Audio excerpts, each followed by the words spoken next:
Anime की starting में हम दो बीस्ट गर्ल को देखते हैं जो कि आपस में बात करते हुए जा रहे होते और तभी उनके ऊपर से एक प्लेन गुजरता है। फिर हमें जापान के कुछ हाई स्कूल स्टूडेंट्स के बारे में बताया जाता है जो कि बहुत ही ज्यादा टैलेंटेड होते हैं। सबसे पहले हमें एक लड़की को दिखाया जाता है जो कि बहुत ही अच्छी इन्वेंशन कर रही होती है और उसका नाम रिंगो होता है। फिर हम एक और लड़की को देखते हैं जो कि दुनिया की सबसे स्ट्रॉन्गेस्ट सोल्जर होती है और वो वॉर में सभी सोल्जर को मार रही होती है। उसका नाम आयो होता है। और उसके बाद हम एक दूसरी लड़की को देखते हैं जो कि दुनिया की सबसे अच्छी डॉक्टर होती है और उसका नाम केंजाकी होता है। फिर हम एक लड़के को देखते हैं जो कि मर्चेंट होता है और वो इस दुनिया के 30% इकोनॉमी को मैनेज करता है और उसका नाम मसातो होता है। इसके बाद हम एक और लड़के को देखते हैं जो कि इस दुनिया में अपने मैजिक ट्रिक्स के लिए बहुत ही ज्यादा पॉपुलर होता है और उसका नाम अकात्सुकी होता है। फिर हम एक लड़की को देखते हैं जो कि निंजा क्लैन से होती है और वो इस दुनिया की सबसे अच्छी जर्नलिस्ट होती है। उसके बाद हम एक और लड़के को देखते हैं जो कि कम एज में ही जापान का प्राइम मिनिस्टर बन चुका होता है और वो इस दुनिया में सबसे अच्छा पॉलिटिशियन है और उसका नाम सुकासा होता है। वो सभी एक साथ प्लेन में सफर कर रहे होते और तभी उनका प्लेन क्रैश हो जाता है और जब सुकासा को होश आता है तो वो अपने सामने एक लड़की को देखता है। सुकासा उस लड़की से पूछता है कि मेरे साथ बाकी के लोग जो थे वो सब कहाँ पर हैं? और वो लड़की सुकासा को बताती है कि तुम्हारे सभी दोस्त यहीं पर हैं। वो सभी इस समय रेस्ट कर रहे हैं और ये सुनने के बाद सुकासा अपने सभी दोस्तों को देखता है और उस लड़की को अपना नाम बताता है। फिर सुकासा उस लड़की से उसका नाम पूछता है और वो अपना नाम लूरी बताती है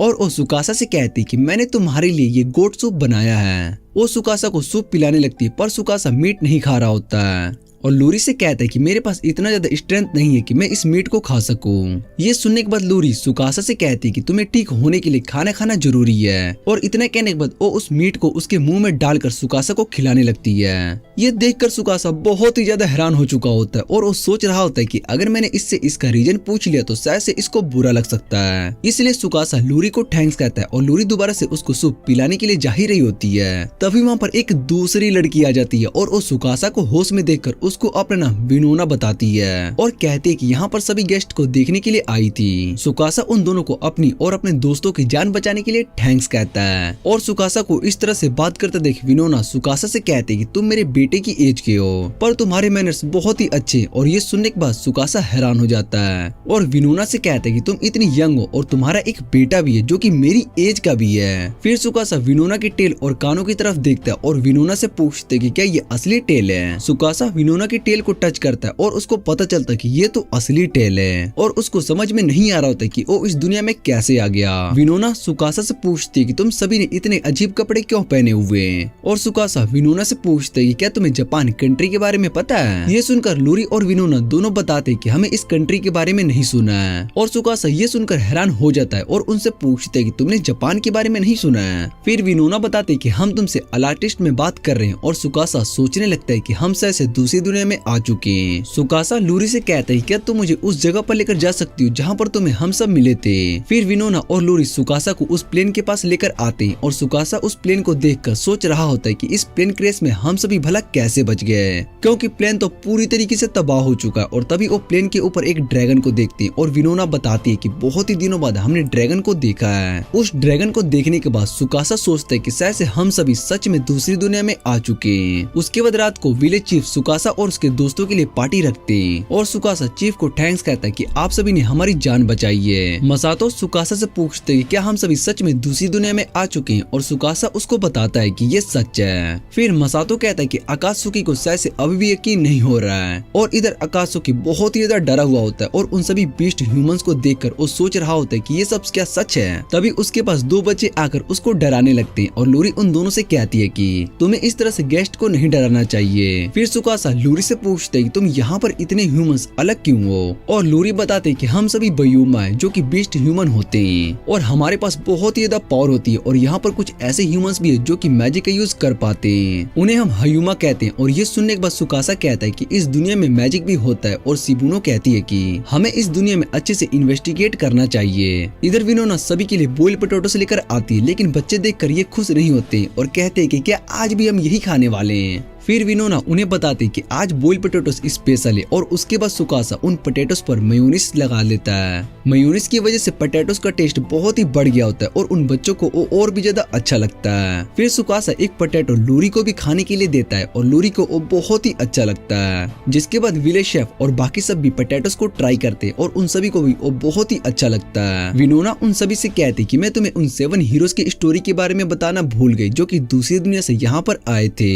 सुकासा विनोना से उस स्टोरी के बारे में पूछता है क्योंकि उसको लग रहा था कि हमारा इस दुनिया में आना उस स्टोरी से रिलेटेड हो सकता है। फिर विनोना बताती कि 7 हीरोज दूसरी दुनिया से यहाँ पर आकर इस दुनिया को इविल ड्रैगन से बचाएंगे, पर हमें ये नहीं पता कि ये स्टोरी सच है या फिर शायद से कोई फैंटेसी। सुकासा सोच रहा होता है कि हम भी टोटल 7 लोग हैं और उस स्टोरी में भी 7 हीरोज की बात हो रही है। तभी विनोना का बेटा एल्क गुस्से में कहता है कि ये सब झूठ है और वैसे भी हमें इन लोगों के लिए पार्टी करने की कोई जरूरत नहीं है जिन्हें हम ठीक से जानते भी नहीं है और हमारे गांव की हालत पहले ही बहुत ही खराब है। और ये सब सुनने के बाद विनोना एक एल्फ की तरफ गुस्से से देखने लगती है। ये देखकर एल्क वहां से चला जाता है और विनोना सुकासा और बाकी सभी से अपने बेटे के रूड बिहेवियर के लिए माफी मांगती है। जिस पर सुकासा उन सभी से कहता है कि आपको माफी मांगने की जरूरत नहीं है और उसके बाद सुकासा अपने सभी दोस्तों से कहता है कि हमें 3 इम्पोर्टेंट काम करना होगा। पहला, इस दुनिया के बारे में सारी इन्फॉर्मेशन निकालनी होगी जैसे मैजिक और बाकी सब। दूसरा, हमें अपनी दुनिया में वापस जाने का रास्ता ढूंढना होगा और लास्ट में इस गांव की हालत को ठीक करना होगा जो कि पैसों की कमी है। जिस पर बाकी सभी मान जाते हैं क्योंकि इस गांव के लोगों ने उनकी जान बचाई होती है और उसके लिए बहुत ही कुछ किया होता है। अगले दिन रिंगो सुकासा को उसका फोन देती है और उससे कहती है कि मैंने सभी के फोन को मॉडिफाइड कर दिया है जिससे कि हम सब उसका यूज कर पाएंगे। और वो सुकासा को बताती है कि कल मैं अपने प्लान के पास गई थी और मेरा रिएक्टर अभी भी काम कर रहा है, मैं उसे दोबारा से बना सकती हूँ। फिर रिंगो का एआई बताता है कि हमें उस जगह पर जाकर बॉक्साइट मिले हैं जिसका यूज करके हम एल्यूमिनियम बना सकते हैं। और रिंगो बताती कि मेरे पास पूरा ब्लूप्रिंट है, बस हमें कुछ ही मटेरियल्स की जरूरत होगी। जिस पर सुकासा कहता है कि मटेरियल्स के लिए कुछ मर्चेंट से बात करना होगा और तभी वो दोनों नाइट्स को देखते हैं। फिर वो दोनों वहाँ पर आते हैं और नाइट्स विनोमा से मीट और अल्कोहल मांग रहे होते हैं। नाइट विनोमा से कहते हैं कि हम सभी तुम्हारी सेफ्टी करते इसलिए तुम्हें हमारी बात माननी होगी। विनोमा मना करते हुए कहते हैं कि हमने पहले ही एम्पायर को टैक्स दे दिया है और इस तरह से तुम सभी दोबारा से टैक्स नहीं ले सकते हो। जिसे सुनने के बाद वो नाइट अब विनोमा के साथ जबरदस्ती करने के लिए जा रहा होता है। तभी सुकासा उस नाइट का हाथ पकड़ लेता है और उससे कहता है कि तुम्हें यहाँ से चले जाना चाहिए। नाइट सुकासा से कहता है कि तुमने एम्पायर के नाइट को चैलेंज किया है और इसलिए तुम्हें इसकी सजा मिलेगी। फिर वो और बाकी सभी नाइट्स अपनी स्वॉर्ड निकाल लेते हैं और वो इंपीरियल उन पर अटैक करने के लिए कहते हैं, पर शिनोबु और केंजाकी उन सभी को पहले ही मारकर नीचे गिरा दिया होता है। ये देखकर इंपीरियल नाइट्स गुस्सा हो जाता है और वो सुकासा पर अटैक करने लगता है, लेकिन सुकासा उसके सभी अटैक से बच जाता है और उसको उठाकर नीचे पटक देता है और उससे कहता है कि तुम्हें अगर अपनी जान बचानी है तो यहाँ से चले जाओ। और सभी नाइट्स डर के मारे वहाँ से जाने लगते हैं और कहते हैं कि हम वापस से बदला लेने के लिए जरूर आएंगे। शिनोबु सुकासा से कहती है कि वो किंग को सारी बात बता देंगे और हमारे लिए प्रॉब्लम हो सकती है। फिर सुकासा बताता है कि मैंने पहले ही सब कुछ प्लान कर लिया और वो सभी किंग को कुछ भी नहीं बताएंगे। इधर नाइट्स कह रहे होते कि हम इंपीरियल को जाकर सब कुछ बता देंगे और उसके बाद किंग इन्हें मारने का ऑर्डर देंगे और हम सभी इनको मार देंगे। लेकिन तभी वहाँ पर अकात्सुकी आ जाता है और उसको वहाँ पर हवा में उड़ता देख वो सभी नाइट्स डर चुके होते हैं। वो कहते हैं कि हवा में सिर्फ हाई लेवल का मेज ही उड़ सकता है और वो भला ये मेज इस गाँव में क्या कर रहा है। फिर अकात्सुकी उन सभी से कहते हैं कि मुझे उस गाँव के लोगों ने बचाया है, इसलिए अगर तुमने उन्हें परेशान करने के बारे में सोचा भी तो मैं तुम सभी को मार दूंगा। उसके बाद अकात्सुकी अपने सर को हवा में उड़ाने लगता है और ये देखकर नाइट्स बहुत ही ज्यादा डर चुके होते हैं और वो अकात्सुकी से कहते हैं कि हम इस बारे में किंग को कुछ भी नहीं बताएंगे, इसलिए तुम हमें कुछ भी मत करना। और अकात्सुकी सुकासा को बताता है कि उसने सब कुछ अच्छे से हैंडल कर लिया। सुकासा सभी से कहता है कि हम सभी एक साथ मिलकर काम करेंगे और वापस से अपनी दुनिया में जाने का रास्ता ढूंढ लेंगे। अगले दिन मसातो और एल्क दोनों कैपिटल के अंदर अपने गुड्स को सेल करने के लिए आए होते हैं, पर कंपनी के ओनर्स उन्हें अच्छा प्राइस नहीं कर रहे होते हैं, इसलिए मसातो उन्हें रिजेक्ट कर देता है और वहाँ से जाने लगता है और कहता है कि हम किसी और बायर को अपने गुड्स सेल करेंगे। इधर ओनर एल्क से कहता है कि इस पूरे कैपिटल में तुम्हें दूसरा बायर नहीं मिलेगा और अगर तुमने अपने गुड्स को बिना परमिट के सेल करने की कोशिश करी तो मैं तुम्हारी कंप्लेन कर दूंगा। एल्क बाहर मसातो से कहता है कि तुमने उसके ऑफर को रिजेक्ट क्यों किया है, जिस पर मसातो एल्क को बताता है कि वो हमारी गुड्स के अच्छे प्राइस नहीं दे रहा है, इतने प्राइस में हम गाँव तक पूरा सप्लाई नहीं लेकर जा सकते। और एल्क कहता है कि मुझे ये बात अच्छे से पता है, लेकिन हमारे पास कोई चॉइस नहीं है क्योंकि इस कैपिटल के अंदर सिर्फ यही कंपनी है। और उन दोनों की बात एक छोटी बच्ची सुन रही होती है। तभी मसातो एल्क से कहता है कि तुम सारा बिजनेस मुझ पर छोड़ दो और मैं इस कंपनी को एक वीक के अंदर तबाह कर दूंगा और बहुत ही ज्यादा पैसा बनाकर दिखाऊंगा। एल्क ये सुनकर हैरान हो जाता है और दूसरी तरफ गांव में आकाशो के सभी बच्चों को अपना मैजिक दिखा रहा होता है और सभी उसके मैजिक को देखकर बहुत ही ज्यादा एंजॉय कर रहे होते हैं। लूरी सुकासा से कहते हैं कि तुम सभी के यहाँ से आने से हमारी बहुत ही मदद हुई है और सुकासा बताता है कि इस गांव के लोगों ने हमारी जान बचाई है, इसलिए हम इस गांव को अच्छा बनाना चाहते हैं और बाकी सभी गांव वालों के काम में मदद कर रहे होते हैं। सुकासा लूरी को मेयोनीज बनाना सिखाता है और लूरी बहुत ही ज्यादा खुश थी क्योंकि उन्हें अब कुकिंग के लिए बहुत ही सारी रेसिपी के बारे में पता चल चुकी होती है, पर उनके पास सप्लाईज की कमी होती है और वो सोच रही होती है कि क्या एल्क और मसातो के साथ अच्छे से बिहेव कर रहा होगा। फिर वहाँ पर विनोना आती है और कहती है कि कैपिटल में जो ट्रेडिंग कंपनी का ओनर है वो हमें गुड्स के बदले में बहुत ही कम प्राइस देता है। ये सुनने के बाद सुकासा उन्हें बताता है कि मसातो उन सभी को अच्छे से हैंडल कर लेगा और वैसे भी वो एक बहुत ही अच्छा मर्चेंट है। इधर मसातो एक एल्फ को बिजनेस परमिट दिखाता है और उसको देखकर एल्फ बहुत ही ज्यादा हैरान हो जाता है और उससे पूछते हैं कि तुम्हें ये परमिट कैसे मिला। फिर वहाँ पर शिनोबु आ जाती है और मसातो एल्फ से कहता है कि इस कैपिटल में सिर्फ एक ही ट्रेडिंग कंपनी है और ये बात बहुत ही अजीब है और यहाँ पर कोई कंपनी नहीं है। मैंने शिनोबु को इस बारे में पता लगाने के लिए कहा और फिर मुझे पता चला कि ट्रेडिंग कंपनी का ओनर यहाँ के मेयर को बहुत ही सारे पैसे देता है। फिर मैंने मेयर से इस बारे में बात करी और उन्हें मुझे परमिट देना पड़ गया और उसके बाद शिनोबु वहाँ से चली जाती है। मसातो एल्क से कहता है कि अब हमें अपने स्टॉक्स को इंक्रीज करना होगा और ये सुनने के बाद एल्क उन दोनों से कहता है कि हम यहाँ पर अपने गुड्स को बेचने के लिए आए थे तो भला हमें स्टॉक्स की क्या जरूरत होगी। और मसातो उसके सर पर मारता है और उससे कहता है कि तुम बस मेरी बात सुनो, हम अब अपनी एक ट्रेनिंग कंपनी ओपन करेंगे और उसका नाम एल्क ट्रेनिंग कंपनी है। मैं अपनी इस कंपनी को यहाँ के कैपिटल के अंदर बहुत ही बड़ी कंपनी बना दूंगा और उस जकाई की कंपनी के बिजनेस को पीछे छोड़ दूंगा। मसातो एल्क से कहता है कि मैं तुम्हें बिजनेस के बारे में सब कुछ बताने वाला हूँ जिससे कि तुम खुद पैसा अर्न करना शुरू कर दोगे। तभी वहाँ पर वो छोटी बच्ची आती है जो कि कुछ देर पहले उन सभी की बातें सुन रही होती है और वो मसातो से कहती है कि वो भी उसको भी बिजनेस के बारे में बताए क्योंकि वो भी पैसा अर्न करना चाहती है और मसातो उसको अपने साथ रखने के लिए मान जाता है। ये देखकर एल्क मसातो से कहता है कि तुमने इसको हमारे साथ क्यों ज्वाइन किया और मसातो बताता है कि मैंने इसकी आंखों पर पैसा अर्न करने का जुनून देखा है। फिर वो उस लड़की से उसका नाम पूछता है और वो अपना नाम रो बताती है और मसातो रो से कहता है कि पहले तुम्हारे लुक्स को ठीक करना होगा।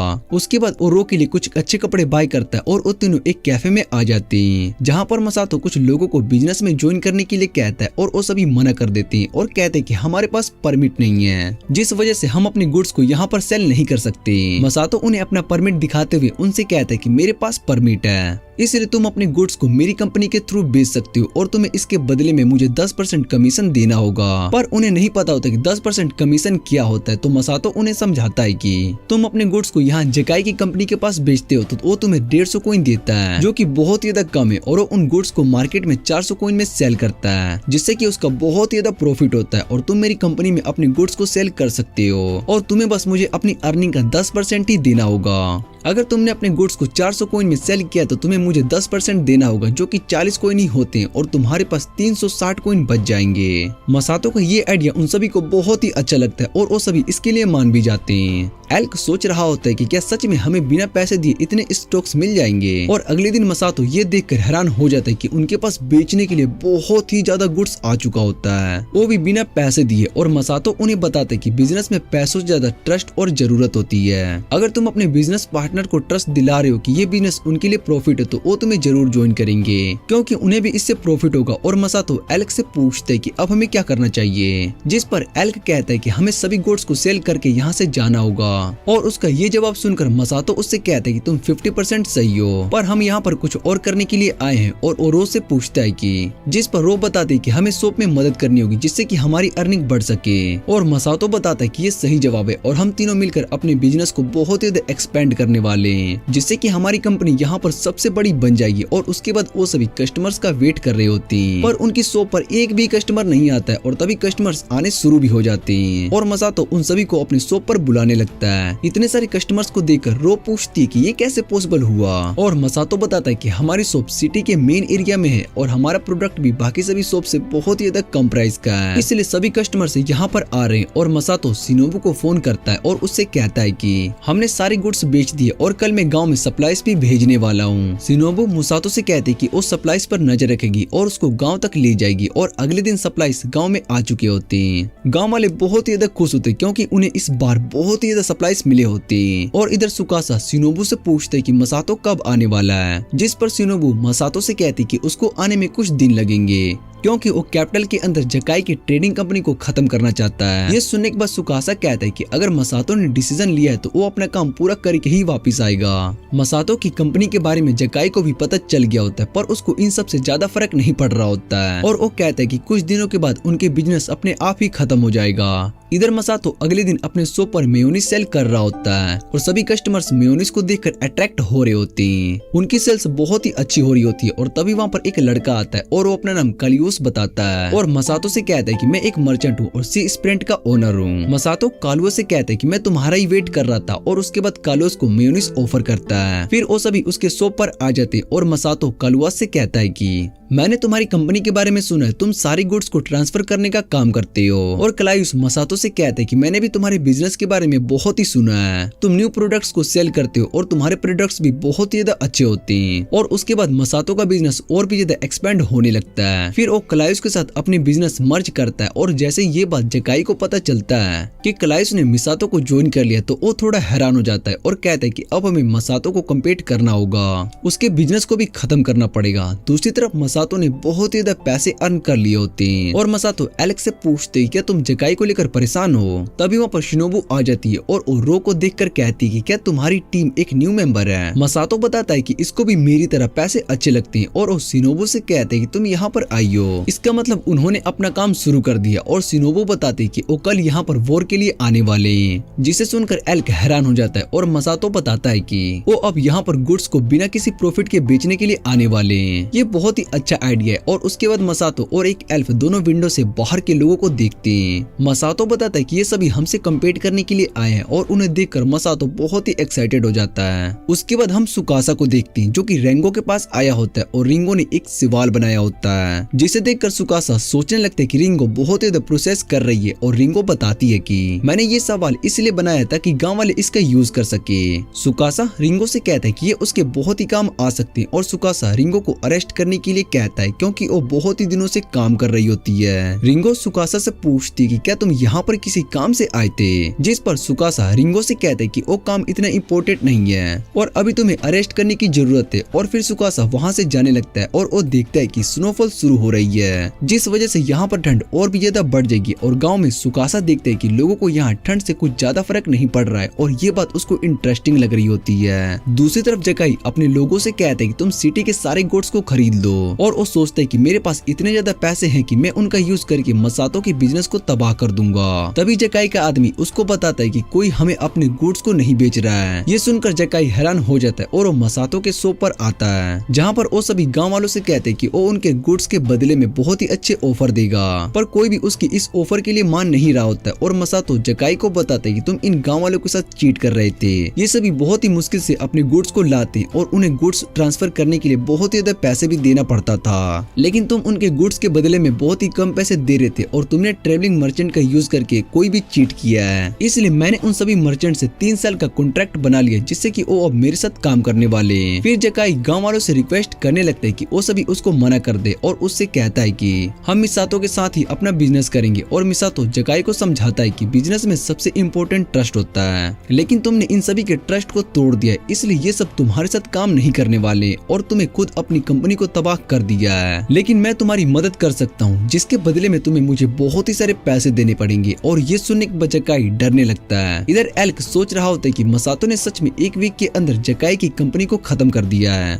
जिसके बाद मसातो और रो दोनों साथ में खेल रहे होते हैं और तभी एल्क मसातो से पूछता है कि तुमने जकाई की कंपनी को पूरी तरीके से तबाह क्यों नहीं किया।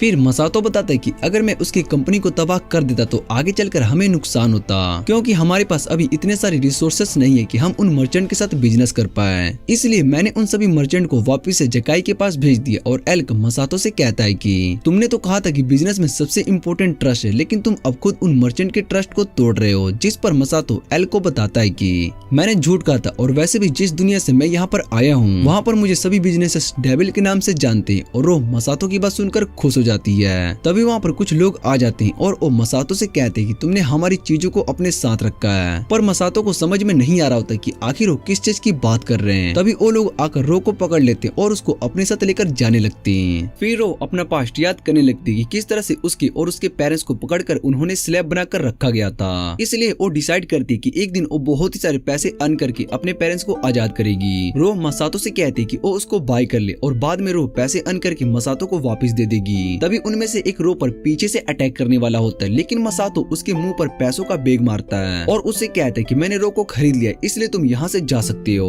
वो सभी पैसे लेकर वहाँ से चले जाते हैं और रो मसातो के पास आकर रोने लगती है। एल्क मसातो से कहते हैं कि तुमने रो के लिए बहुत ही ज्यादा पैसे दिया है और मसातो बताता है कि उसको पैसे का यूज करना अच्छे से आता है। उन लोगों को नहीं पता कि उन्हें कितना बड़ा लॉस हुआ है और एल्क भी इस बात से बहुत ही ज्यादा खुश था कि रो अब स्लेव नहीं है। इधर सुकासा काम कर रहा होता है और शिनोबु उसको बताता है कि मसातो वापिस से गांव आ रहा है और उसने यहाँ की ट्रेडिंग कंपनी को हरा दिया है। सुकासा बताता है कि मसातो एक अच्छा बिजनेसमैन है, इसलिए मुझे पहले से ही पता था कि वो जीतने वाला है। शिनोबु सुकासा को बताते हैं कि यहाँ पर बहुत ही तरह की मैजिक भी यूज होता है और जो इस कंट्री में मैजिक का यूज करता है वो मेज ऑफिसर है, पर अभी कुछ ऐसा भी पता नहीं चल रहा है। फिर सुकासा शिनोबु से समनिंग मैजिक के बारे में पूछता है और शिनोबु बताते कि यहाँ के रिकॉर्ड्स को खत्म कर दिया गया है, जिस वजह से मुझे समन मैजिक के बारे में कुछ भी नहीं पता चल पाया। और सुकासा कहता है कि हमारे लिए उस मैजिक का पता करना सबसे इम्पोर्टेंट है, क्योंकि उस मैजिक की मदद से हम वापिस से अपनी असली दुनिया में जा सकते हैं। उसके बाद सुकासा उन 7 हॉर्स के बारे में पूछता है और शिनोबु बताते कि उन 7 हॉर्स को यहाँ पर 7 लाइट्स ऑफ पाथ माना जाता है और यहाँ के गॉड समझते थे, पर उनके जाने के बाद अंपायर ने यहाँ के सभी रिलीजन को खत्म कर दिया,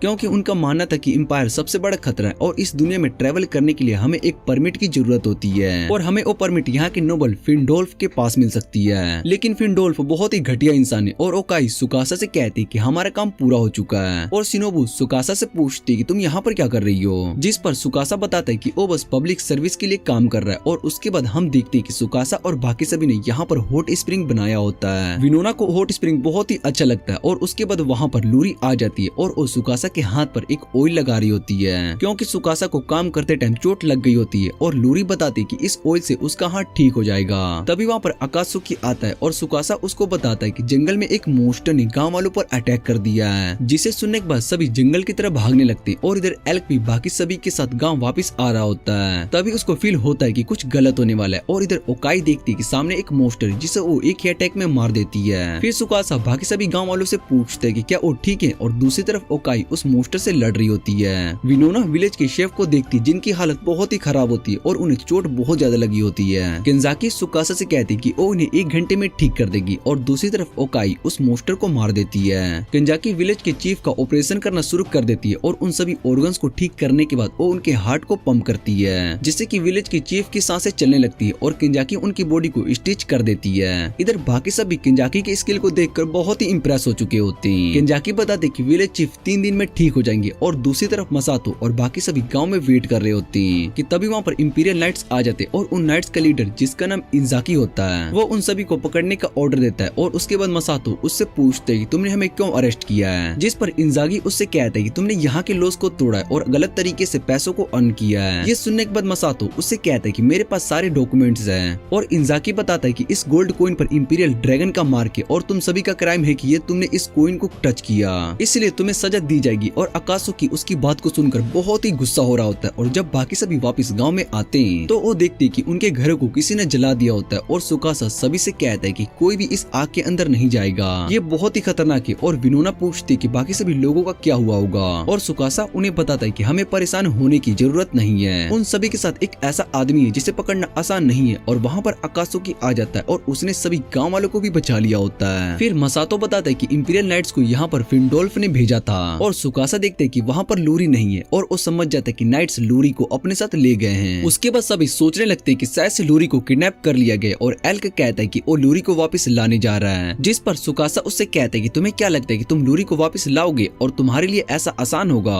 अगर तुमने उसको वापस लाया तो फिंडोल्फ लूरी को पकड़ने के लिए दोबारा से आर्मी भेजेगा और इससे वॉर शुरू हो सकती है। मुझे लगता है कि फिंडोल्फ को बस लूरी चाहिए और उसको इस गाँव से कोई भी मतलब नहीं है, इसलिए हम लूरी के बदले में फिंडोल्फ से इस गाँव के लिए नेगोटिएट कर सकते हैं। ये सुनने के बाद एल्क और बाकी सभी गाँव वाले गुस्सा हो जाते हैं और एल्क सुकासा से कहते हैं कि तुम्हारा दिमाग खराब हो चुका है। सुकासा एल्क से कहता है कि वो भी ये नहीं चाहता और विनोना कहती है कि सुकासा सही कह रहा है, हम फिंडोल्फ का सामना नहीं कर सकते, लेकिन हमें लूरी को वापस लाना होगा क्योंकि वो हमारी फैमिली की तरह ही है और हम ये प्रूफ कर देंगे कि हम भी ह्यूमन है और हम अपने साथी को ऐसे नहीं छोड़ सकते, इसलिए हमें तुम सभी की मदद चाहिए। और सुकासा उनसे कहता है कि मुझे लगता है कि तुम सब सिर्फ सर्वाइव करना चाहते हो। विनोना बताती है कि हमारा सर्वाइव करना इम्पोर्टेंट है और हम बस एक साथ ही सर्वाइव करना चाहते हैं। ये सुनने के बाद सुकासा उन्हें बताता है कि इसमें बहुत ज्यादा रिस्क है और ये वॉर शुरू हो सकती है, और अगर ये शुरू हो गई तो खत्म नहीं होने वाली और तुम्हें उसके लिए अपनी जान भी खतरे में डालनी होगी। जिस पर सभी गांव वाले मान जाते हैं और सुकासा उन सभी से कहते हैं कि मैं तुम्हारी इस दुनिया में डेमोक्रेसी लाने वाला हूँ और उसके लिए मैं इस दुनिया को 500 साल आगे ले जाऊंगा।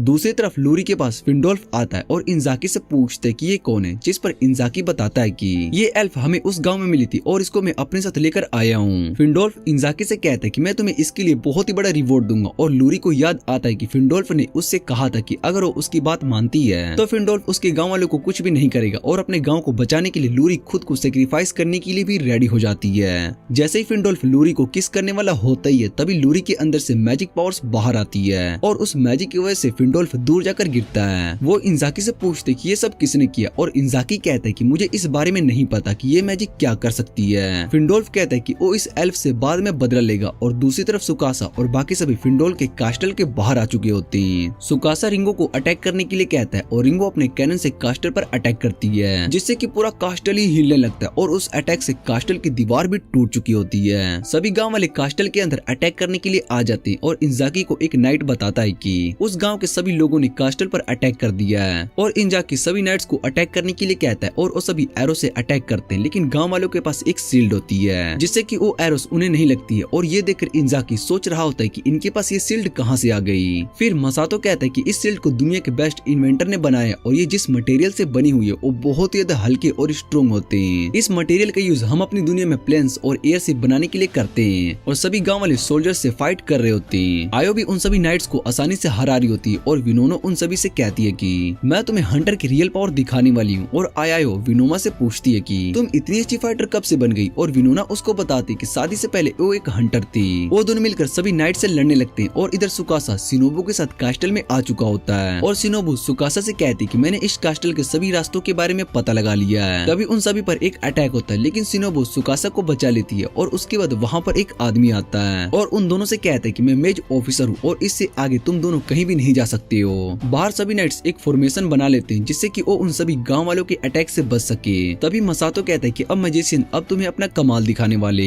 फिर वहाँ पर आकाशुकी आ जाता है और उसको हवा में उड़ता देख सभी डरने लगते हैं और आकाशुकी वहाँ पर कुछ नाइट्स को मरा हुआ देखकर घबराने लगता है। फिर वो सोचता है कि अगर मैंने कुछ भी नहीं किया तो सभी लोग मारे जाएंगे और इतना कहने के बाद वो वहाँ पर स्मोक बम फेंक देता है और सभी से कहता है कि इस स्मोक में पॉइजन है, जिसे सुनकर सभी नाइट्स वहाँ से भागने लगते हैं और इंजाकी सोच रहा होता है कि अभी तक मेज ऑफिसर यहाँ पर क्यों नहीं आया। दूसरी तरफ शिनोबू मेज ऑफिसर के सभी अटैक से बच गई होती है और मेज ऑफिसर उससे पूछता है कि तुम भला मेरे अटैक से कैसे बच रहे हो और शिनोबू बताती कि ये बहुत ही आसान है, तुम अपनी स्टिक को जिस तरफ करते हो वहीं पर अटैक होता और इससे तुम्हारे सारे अटैक्स बच गए। ओ मैं शिनोबू से पूछता है कि तुम्हें भला इसके बारे में कैसे पता चला, जिस पर शिनोबू बताती कि मैं सबसे बेस्ट जर्नलिस्ट हूँ, इसलिए मैंने पहले ही तुम्हारे बारे में सब कुछ पता कर लिया है और उसके बाद वो मेज को शॉक देकर बेहोश कर देती है। तभी वहाँ पर इंजाकी आ जाता है और शिनोबू सुकासा से कहती है कि तुम आगे जाओ, मैं इन सभी को मैनेज करूंगी। और इधर सुकासा लूरी के पास जाता है और जैसे ही वो आजाद करने के लिए उसके पास जा ही रहा होता है कि तभी एडोल्फ उन पर अपनी गन से सुकासा को शूट कर देता है, जिसके बाद सुकासा वहीं पर गिर जाता है और फिंडोल्फ लूरी की तरफ देखकर उससे कहता है कि ये अब तुम्हारी वजह से हो रहा है। फिर वो उसको मोलेस्ट करने की कोशिश करता है और तभी सुकासा खड़ा हो जाता है और फिंडोल्फ को लूरी से दूर हटने के लिए कहता है। फिंडोल्फ ये देखकर हैरान था कि सुकासा को कुछ भी नहीं हुआ है और सुकासा उस बुलेट को निकाल कर फेंकता है और बताता है कि ये सूट बुलेट प्रूफ है। उसके बाद सुकासा अपनी गन को फायर करता है जिससे कि फिंडोल्फ के हाथ से उसका नाइफ गिर जाता है और फिंडोल्फ अब सुकासा के हाथ में गन को देखकर बहुत ही ज्यादा डरने लगता है। वो सुकासा से कहता है कि तुम इस एल्फ को अपने साथ लेकर जा सकते हो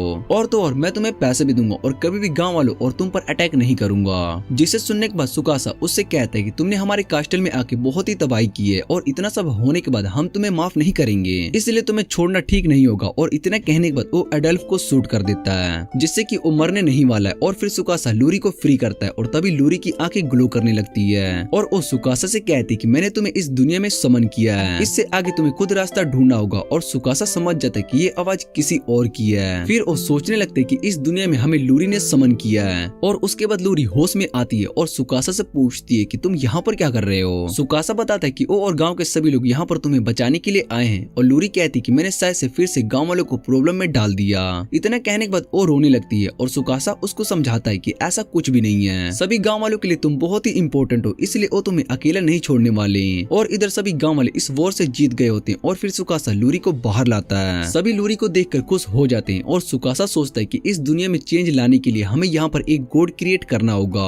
अगले दिन कैपिटल के अंदर एक ट्रक आती है और उसको देखकर सभी बहुत ही हैरान हो चुके होते हैं कि ये भला क्या चीज है। फिर वो ट्रक का रूफ ओपन होता है और वहाँ पर एक स्टेज बन जाता है और सभी आयो और कंजाकी को देखकर हैरान हो जाते हैं। उन्होंने बनी कॉस्ट्यूम पहना होता है और रिंगो अपने AI से प्लेन शुरू करने के लिए कहती है। फिर अकात्सुकी वहाँ पर आ जाता है और वो सभी लोगों से कहता है कि उसका नाम गोड अकात्सुकी है और वहाँ पर मैजिक सभी को दिखाना शुरू कर देता है। अकात्सुकी अपने मैजिक से वहाँ के टायर को भी गायब कर देता है और ये देखकर सभी लोग हैरान हो जाते हैं और सोचने लगते कि ये बहुत ही स्ट्रॉन्ग मैजिशियन है। दूसरी तरफ लोरी और विनोना दोनों मिलकर मेयोनीज बना रहे होती हैं। फिर मसातो उन सभी लोगों को अपनी मेयोनीज देता है और जब लोग रो को मेयोनीज को खा रहे होते हैं तो बहुत ही उसकी तरफ अट्रैक्ट हो रहे होते हैं। इधर मसातो सुकासा से कहता है कि अकात्सुकी अच्छे से मैजिक परफॉर्म कर रहा है और सुकासा बताता है कि हमारे डेमोक्रेसी का प्लान शुरू होने के लिए मैंने अकात्सुकी को गोड बनाने के लिए कहा, जिससे कि हम यहाँ के रिलीजन को एक तरफ ला सके और जब हम वापस अपनी दुनिया में जाएंगे तो सभी लोगों को यहाँ पर पॉलिटिकल पावर देंगे, जब तक यहाँ पर लोग हमसे उस स्टोरी 7 हीरोज की तरफ मांगेंगे। दूसरी तरफ शिनोबु और एल्फ दोनों साथ में दूसरे कैपिटल की ओर जा रही होती हैं। शिनोबु एल्फ को बताती है कि हमें सुकासा ने एक इम्पोर्टेंट मिशन के लिए भेजा है जिसे हमें पूरा करना होगा। सभी लोगों को उन 7 हीरो पर यकीन होना शुरू हो गया था और इधर हम कैपिटल के मेयर्स को देखते हैं जो कि बहुत ही ज्यादा डरे हुए होते हैं। वो सोच रहे होते कि मुझे अपनी फैमिली के साथ यहाँ से जाना होगा वरना वो लोग मुझे जिंदा नहीं छोड़ेंगे क्योंकि कैपिटल में अब से उनका राज चलने वाला है। फिर वहाँ पर सुकासा मेड के कपड़ों में आ जाता है जिसे देखकर मेयर हैरान हो जाती हैं और सुकासा मेयर से कहते हैं कि मुझे आपकी मदद चाहिए। मैं चाहता हूँ कि आप यहाँ पर सभी नोबल्स फैमिलीज मिलकर मेरी मदद करें और इससे किंगडम की डेमोक्रेसी लाएं। अगले दिन मेयर सभी लोगों को 7 हीरोज के बारे में बताता है और उन सभी से कहते हैं कि आज से ये किंगडम पर राज करने वाले हैं। ये सुनकर सभी खुश हो जाते हैं और कुछ सोल्जर्स भी इस बारे में बात कर रहे होते हैं पर उनका लीडर कुछ भी नहीं कहता है और उसके बाद सुकासा और बाकी सभी मीटिंग कर रहे होते हैं जहाँ पर सभी सुकासा की मेड ड्रेस वाली फोटो को देखकर हंस रहे होते हैं। सुकासा उन सभी से कहता है कि तुम्हें अब रेस्ट करना चाहिए और वैसे भी तुम सभी ने बहुत ही ज्यादा काम किया है। अकात्सुकी कहता है कि वो भी मैजिक दिखाकर थक चुका है और सुकासा उन सभी से पूछते कि हमें अब आगे क्या करना चाहिए। केंजाकी बताती कि उसके पास मेडिकल रिसोर्सेस बहुत ही ज्यादा कम है, इसलिए हमें पहले मेडिकल रिसोर्सेस को बढ़ाना चाहिए और सुकासा इसके लिए मान जाता है। फिर सुकासा आयो से कहते कि तुम्हें अकात्सुकी को गार्ड करना होगा क्योंकि वो सभी का हेड है और आयो सुकासा की बात मान लेती है। सुकासा रिंगो से पूछते कि क्या वो यहाँ पर किस तरह से पावर सोर्स बना सकती है और रिंगो बताती कि वो एक थर्मल पावर प्लांट बना सकती है पर उसके लिए कुछ चीजों की जरूरत होगी और सुकासा मसातो से कहता है कि रिंगो को जिस चीज की जरूरत होगी तुम उसे प्रोवाइड करोगे। मसातो बताता है कि उसने बहुत ही सारे पैसे अर्न किए जिसका यूज करके वो रिसोर्सेस खरीद सकता है पर सबसे इम्पोर्टेंट हमारे पास ज्यादा गार्ड्स नहीं है और सुकासा कहता है कि मैंने इस काम के लिए एक परफेक्ट इंसान को ढूंढ लिया है। इधर हम उस नाइट को देखते हैं और उसका नाम जस्ट होता है। वो बाकी के नाइट से कहता है कि मैं अब अपनी जॉब को रिजाइन करके जा रहा हूँ। तभी वहाँ पर सुकासा आ जाता है और वो जस्ट से कहता है कि क्या तुम सिल्वर नाइट हो, जिस पर जस्ट मना कर देता है और बताता है कि मैंने रिजाइन कर दिया इसलिए अब मैं नाइट नहीं हूँ। और उसके बाद सुकासा जस्ट से रिजाइन करने का रीजन पूछता है जिस पर जस्ट बताता है कि मेरे रिजाइन करने की वजह 7 हीरोज हैं। उन्होंने इस सिटी को जीत लिया और अब से वो यहाँ पर राज करने वाले और कुछ टाइम के बाद एम्पायर में वॉर होने के लिए कैपिटल में आएगा, इसलिए मैं अपनी जॉब को छोड़ रहा हूँ और वैसे भी यहाँ पर डेमोक्रेसी की कोई भी अपना डिसीजन नहीं ले सकता। फिर सुकासा मसातो के पास आ जाता है और मसातो सुकासा से पूछते है कि क्या तुम्हारा काम हो गया। सुकासा बताता है कि उसने मना कर दिया और मसातो सुकासा से कहता है कि क्या हमें उसकी जगह पर किसी और को हायर करना होगा। फिर सुकासा बताता है कि उस पोजीशन के लिए वही इंसान सही है और अगले दिन जस्ट अपने घर के बाहर लकड़ियों को काट रहा होता है। तभी वहाँ पर सुकासा आ जाता है और उसको वहाँ पर देखकर जस्ट उससे पूछते है कि तुम तो मेरे पीछे ही पड़ गए। फिर सुकासा जस्ट से कहते कि मैं तुम्हें अपनी पूरी बात नहीं बता पाया था और तभी जस्ट की बेटी वहाँ पर आ जाती है। उसके बाद जस्ट बताता है कि उसकी वाइफ के मरने के बाद उसकी बेटी ही बच गई है, इसलिए अब वो अपनी बेटी के साथ अपना टाइम स्पेंड करना चाहती है। मैंने सोल्जर बनने का डिसीजन भी ले लिया था क्योंकि मैं अपनी बेटी को प्रोटेक्ट करना चाहता था और अब मैं चाहता हूँ कि अपना बचा हुआ टाइम अपनी बेटी के साथ रहूं, इसलिए तुम कमांडर की पोस्ट पर किसी और सोल्जर को सिलेक्ट कर लो। और वैसे भी यहाँ पर बहुत ही सारे सोल्जर्स उस पोजीशन के लिए लायक हैं, वो सभी मेरी तरह सेल्फिश नहीं होंगे। जिस पर सुकासा जस्ट से कहता है कि तुम सेल्फिश इंसान नहीं हो। जब कैपिटल मुश्किल में था तब तुमने सोल्जर बनकर कैपिटल को प्रोटेक्ट करने के बारे में सोचा और तुमसे अच्छा सोल्जर कमांडर की पोजीशन के लिए कोई भी नहीं हो सकता है। अगर तुम मेरी मदद करने के लिए मान जाते हो तो मैं तुमसे प्रॉमिस करता हूँ कि मैं आने वाले टाइम में यहाँ पर डेमोक्रेसी अच्छे से लाऊंगा, जिसके बाद सभी लोग अपने राइट्स को चुन सकेंगे और तुम्हारी बेटी भी सेफ रहेगी। ये सुनने के बाद जस्ट सुकासा की बात मान लेता है। दूसरी तरफ कुछ लोग 7 हीरोज के बारे में बात कर रहे थे कि वो लोग यहाँ पर सभी से झूठ बोल रहे हैं। सुकासा उनकी बात सुन लेता है और वो सोचता है कि कुछ लोगों को हम पर शक होगा और जरूरी होगा, इसलिए हमें इस रूमर्स को फैलने से रोकना होगा। और फिर हम शिनोबु को देखते हैं जो कि कैफे में काम कर रही होती है और वहाँ एक सोल्जर से पूछती है कि क्या वो 7 हीरोज यहाँ पर अटैक करने के लिए आएंगे। वो सोल्जर बताता है कि 7 हीरोज अकेले नहीं है, उनके साथ बहुत ही सारी ऑर्गेनाइजेशन मिलकर काम कर रही है और उनमें से एक मैजिशियन भी है जो कि बहुत ही ज्यादा स्ट्रॉन्ग है। और इधर एल्क सुनोबू के आने का वेट कर रहा होता है और फिर सुनोबू वहाँ पर आ जाती है और एल्क पूछती है कि तुमने कुछ इन्फॉर्मेशन मिली, जिस पर एल्क बताता है कि उसको ज्यादा कुछ पता नहीं चला, बस इतना ही पता चला कि विंटर्स के बाद से ये सभी कैपिटल की ओर जाने वाले हैं। सिनोबू उससे ड्यूक के बारे में पूछती है और एल्क बताता है कि वो बहुत ही ज्यादा स्ट्रॉन्ग है। ये सुनने के बाद सिनोबू उससे कहते हैं कि हमें ड्यूक से मिलने के लिए जाना चाहिए और एल्क उसकी बातों को सुनकर हैरान हो जाता है। फिर सुकासा सभी नोबल के साथ मीटिंग करता है जहाँ पर वो सभी से कहते हैं कि मैं यहाँ पर कास्ट सिस्टम को पूरी तरीके से खत्म करने वाला हूँ, किसी को भी इस आइडिया से प्रॉब्लम नहीं होता है। और उसके बाद मेयर अपने काम को पूरा करने के बाद वहाँ से जा रहे होते हैं। फिर वो सुकासा से कहते हैं कि तुम्हें भी रेस्ट कर लेना चाहिए क्योंकि तुम बहुत ही टाइम से काम कर रहे हो। सुकासा को ऐसे काम करता देख ऐसा लग रहा होता है कि हीरोज को रेस्ट करने की जरूरत नहीं होती है और सुकासा बताता है कि एक बार यहाँ का सारा काम पूरा हो जाए तो वो रेस्ट कर लेगा। दूसरी तरफ विलेज चीफ ठीक हो गए होते हैं और वो केंजाकी को अपनी जान बचाने के लिए थैंक्स कहते हैं और केंजाकी बताता है कि वो एक डॉक्टर है जिसका काम लोगों को ठीक करना है, इसलिए वो सिर्फ अपना काम कर रही है। विनोना विलेज चीफ से कहती है कि अपने बहुत ही सारे फाइट्स को मिस कर दिया, जिस पर चीफ कहते हैं कि वो आगे आने वाले फाइट के लिए बहुत ही ज्यादा एक्साइटेड है। और ये सुनने के बाद केंजाकी उन्हें बताती है कि आपको अभी थोड़े टाइम तक रेस्ट करने की जरूरत है। तभी वहाँ पर रो आ जाती है जिसकी हालत बहुत ही खराब होती है और वो खाना खाने के बाद वापस ठीक हो जाती है। केंजाकी रो से पूछती है कि तुम इतनी परेशान क्यों हो, जिस पर रो बताती है कि मसातो ने मुझे टेबल्स याद करने के लिए कहा है पर वो मुझे याद नहीं हो रहे। और विनोना और चीफ रो से कहते हैं कि हमें भी टेबल्स नहीं आते लेकिन हम बहुत ही ज्यादा स्ट्रॉन्ग हैं, जिस पर रो बताती है कि अगर उसको टेबल्स नहीं आएंगे तो वो आगे चलकर बिजनेस में कुछ भी नहीं सीख पाएगी। केंजाकी उसको बताती है कि तुम टाइम के साथ टेबल सीख जाओगी, इसलिए तुम्हें परेशान होने की जरूरत नहीं है। इधर रिंगो ने भी अपने थर्मल प्लांट को बना लिया होता है और वो सुकासा से कहते हैं कि मैं अपने न्यू प्रोजेक्ट पर काम करने के लिए जा रही हूँ। सुकासा उसको थैंक्स कहता है और फिर मसातो सुकासा से पूछती है कि तुम्हारा अगला प्लान क्या है, जिस पर सुकासा बताता है कि मैं गन बनाना चाहता हूँ जिसे हम यहाँ के लोगों को दे सके ताकि वो सेल्फ इंडिपेंडेंट हो सके। अगर उन्हें फ्रीडम ऐसे ही मिल गई तो वो उसके बारे में ज्यादा नहीं सोचेंगे।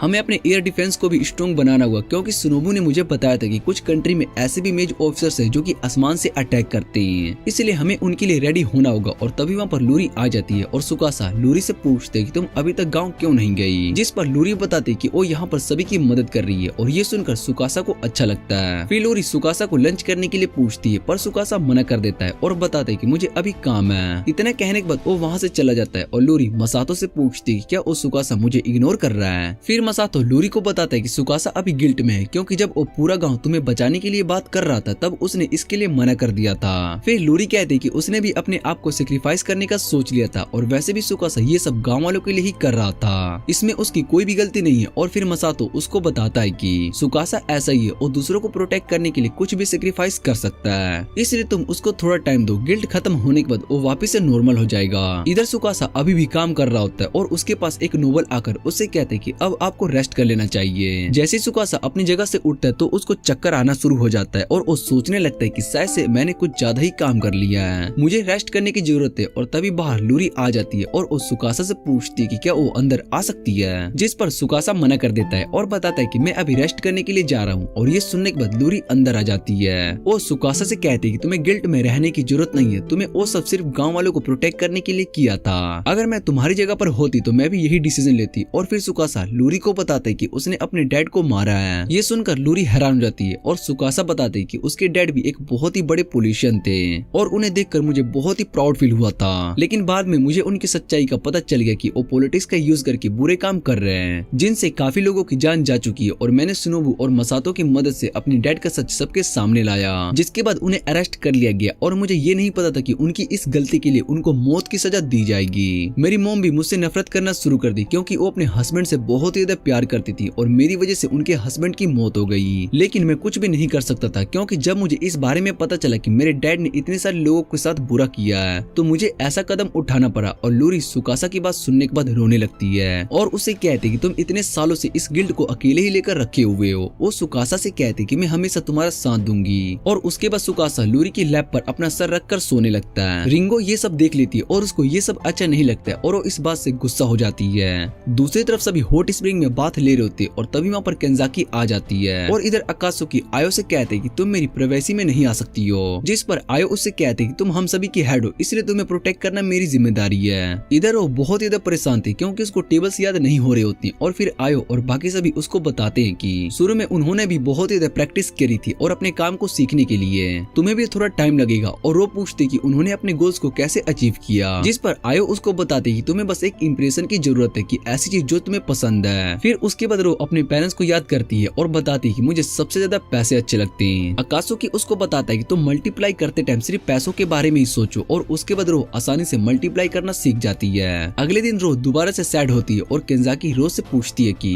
अब इसको क्या हुआ है, जिस पर आयो बताती कि मसातो ने जब इसको डिवीजन सीखने के लिए कहा। रो इस बात से बहुत ही सैड हो गई क्योंकि डिवीजन में वैल्यू कम हो जाती है, तो वो सोच रही होती कि इससे उसके पैसे भी कम हो जाएंगे और उसको ये सब अच्छा नहीं लगता है। इधर एल्क और शिनोबु एक विलेज में आए होते जहाँ पर विलेजर्स उनका अच्छे से वेलकम कर रहे होते और उन्हें अपने घर में लंच भी कराते हैं। शिनोबु वहाँ पर बहुत ही इंजॉय कर रही होती है और बहुत ही सारा वाइन भी पिए जा रही होती है। और फिर शिनोबु इस विलेज के बारे में पूछती है, जिस पर मेलिंडा की मदर बताते कि ये सब यहाँ की लूट की वजह से हो रहा है। हमारे इस गांव को बहुत ही अच्छे से वो ध्यान रखते हैं और वो बहुत ही काइंड पर्सन है। जिसे सुनने के बाद शिनोबु सोचती है कि हमें उस लूट से मिलना चाहिए। फिर वो रूम में रेस्ट करने के लिए चली जाती है क्योंकि उसने बहुत ही सारी वाइन पी ली होती है। और मेलिंडा की मदर उन दोनों से कहती है कि जब तक तुम चाहो यहाँ पर रह सकती हो, जब तक तुम्हारा मन करे। फिर मेलिंडा एलेक्स से कहती है कि तुम्हें इस गांव से जल्द ही चले जाना चाहिए क्योंकि ये गांव जैसा दिखता है वैसा बिल्कुल भी नहीं है। एल को उसकी बातें समझ में नहीं आती है और इधर मेलिंडा की मम उसको बुला लेती है। इधर एल कहते हैं कि ये गांव तो बहुत ही डेवलप है और भला 7 हीरोज की प्रपोजल को क्यों ही एक्सेप्ट करेगा।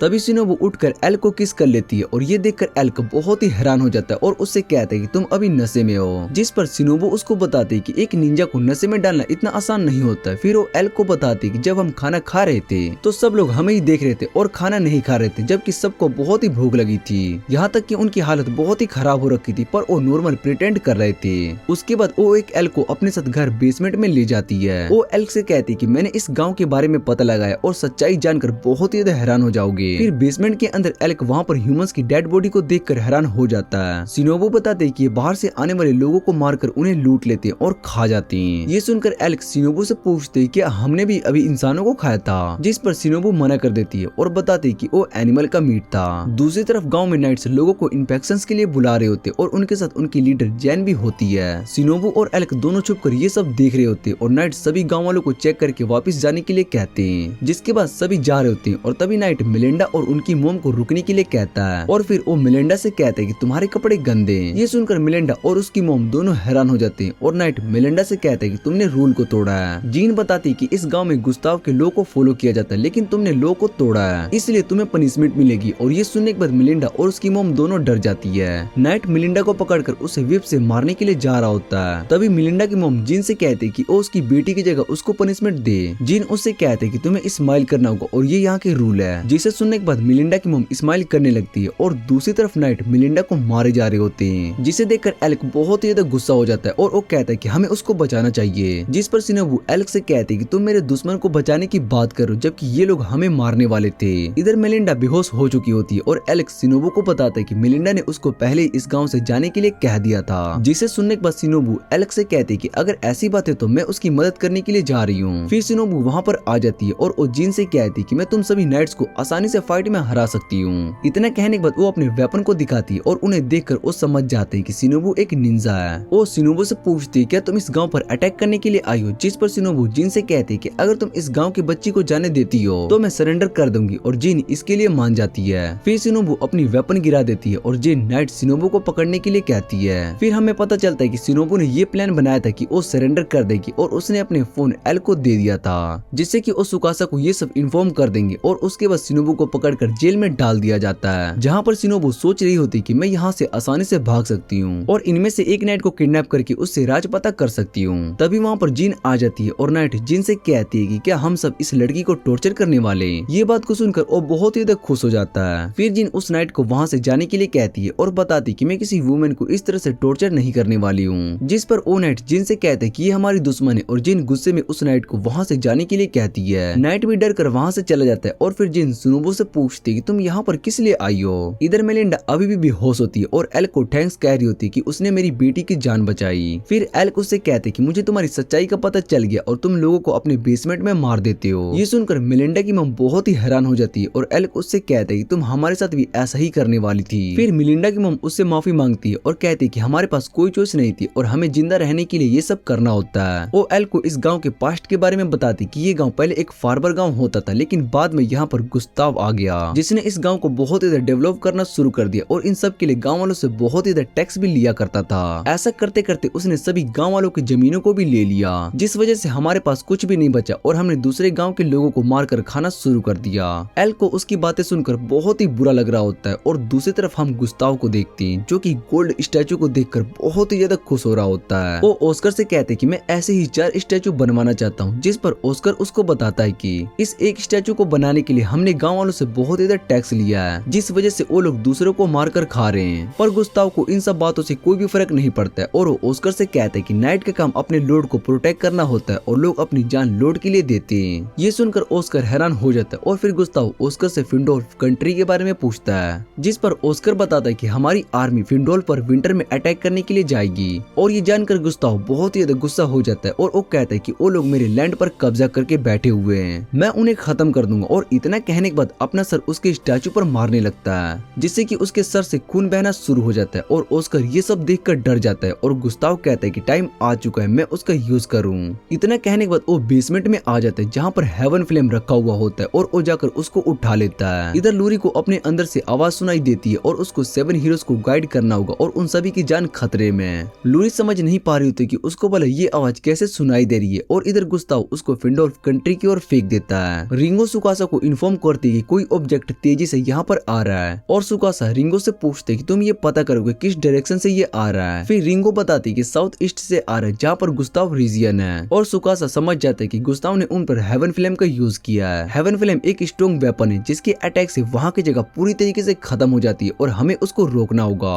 और रिंगो से कहते हैं कि तुम उस पर मिसाइल से अटैक करो, जिसके बाद रिंगो मिसाइल से अटैक करती है, लेकिन उस हेवन फ्लेम को कुछ भी नहीं होता है। और उसके बाद सुकासा रिंगो से कहते हैं कि तुम उसकी डायरेक्शन को चेंज करने की कोशिश करो। रिंगो 2 मिसाइल से अटैक करती है, लेकिन इस बार कुछ भी नहीं होता है और उसके बाद वो एक और मिसाइल को लॉन्च करती है। ये मिसाइल हेवन फ्लेम को लगने वाली होती है, लेकिन हेवन फ्लेम उससे बच जाता है और सुकासा समझ जाता है कि उस पर मैजिक का यूज किया गया है, जिस वजह से उसको रोकना आसान नहीं है। उसके बाद हेवन फ्लेम आकर फिंडोल्फ में ब्लास्ट हो जाता है। हेवन फ्लेम की वजह से वहाँ पर बहुत ही तबाही होती है और वहाँ पर एक बहुत ही बड़ा फायर मोस्टर भी आ जाता है। वो कहता है कि तुम सभी ने लॉर्ड गुस्ताव के लैंड पर कब्जा किया, इसलिए वो यहाँ पर सभी लोगों को खत्म कर देगा। इतना कहने के बाद वो पूरे शहर को जलाना शुरू कर देता है और लोग डर कर भागना शुरू कर देते हैं। और तभी अकात्सुकी वहाँ पर आ जाता है और सभी लोगों से कहते हैं कि डरने की कोई जरूरत नहीं है और ये अटैक गुस्ताव ने किया है और हम 7 हीरोज तुम सभी को इससे प्रोटेक्ट करेंगे। लोगों को भी अकात्सुकी की बातों पर विश्वास हो जाता है और दूसरी तरफ सुकासा भी ये सब देख रहा होता है और वो मेयर से कहते हैं कि मैंने पहले ही इनके लिए प्लान बना लिया है, समय आ गया कि उस प्लान को एग्जीक्यूट किया जाए और हमारे पास शेल्टर और सप्लाईज भी है, बस लोगों को शांति से शेल्टर में लेकर जाना होगा। मेयर सुकासा की बात समझ जाता है और बाकी सभी को प्लान बताना शुरू कर देता है और दूसरी तरफ कुछ लोग वहाँ पर अपनी जान बचाकर भाग रहे होते हैं। तभी उनके ऊपर एक बड़ा सा पत्थर गिरने वाला होता है, लेकिन जस्ट वहाँ पर आकर उन्हें बचा लेता है। वो जस्ट से पूछते हैं तुमने तो रिटायर ले लिया था ना और वापस से आर्मी को क्यों ज्वाइन किया है, जिस पर जस्ट बताता है कि 7th हीरो ने इस गाँव को चेंज करने के बारे में सोचा है। वो इस जगह को ऐसी जगह बनाएंगे जहाँ पर सभी कॉमनर्स और नोबल्स को रिस्पेक्ट मिलेगा और इसलिए मैंने उन्हें ज्वाइन किया है। ये बात सुनकर वो सभी खुश हो जाते हैं और दूसरी तरफ सुकासा और बाकी सभी उस फायर मोस्टर के पास आते हैं, जहाँ पर फायर मोस्टर उन सभी से कहते हैं कि मैं इस पूरे शहर और यहाँ के लोगों को खत्म कर दूंगा। इतना कहने के बाद वो अपने फायर से बहुत ही सारे स्पिरिट्स बनाता है जो कि लोगों को जलाकर मार रहे होते हैं। ये देखकर सुकासा और बाकी सभी हैरान हो जाते हैं और सुकासा कहता है कि हमें यहाँ से दूर जाना होगा।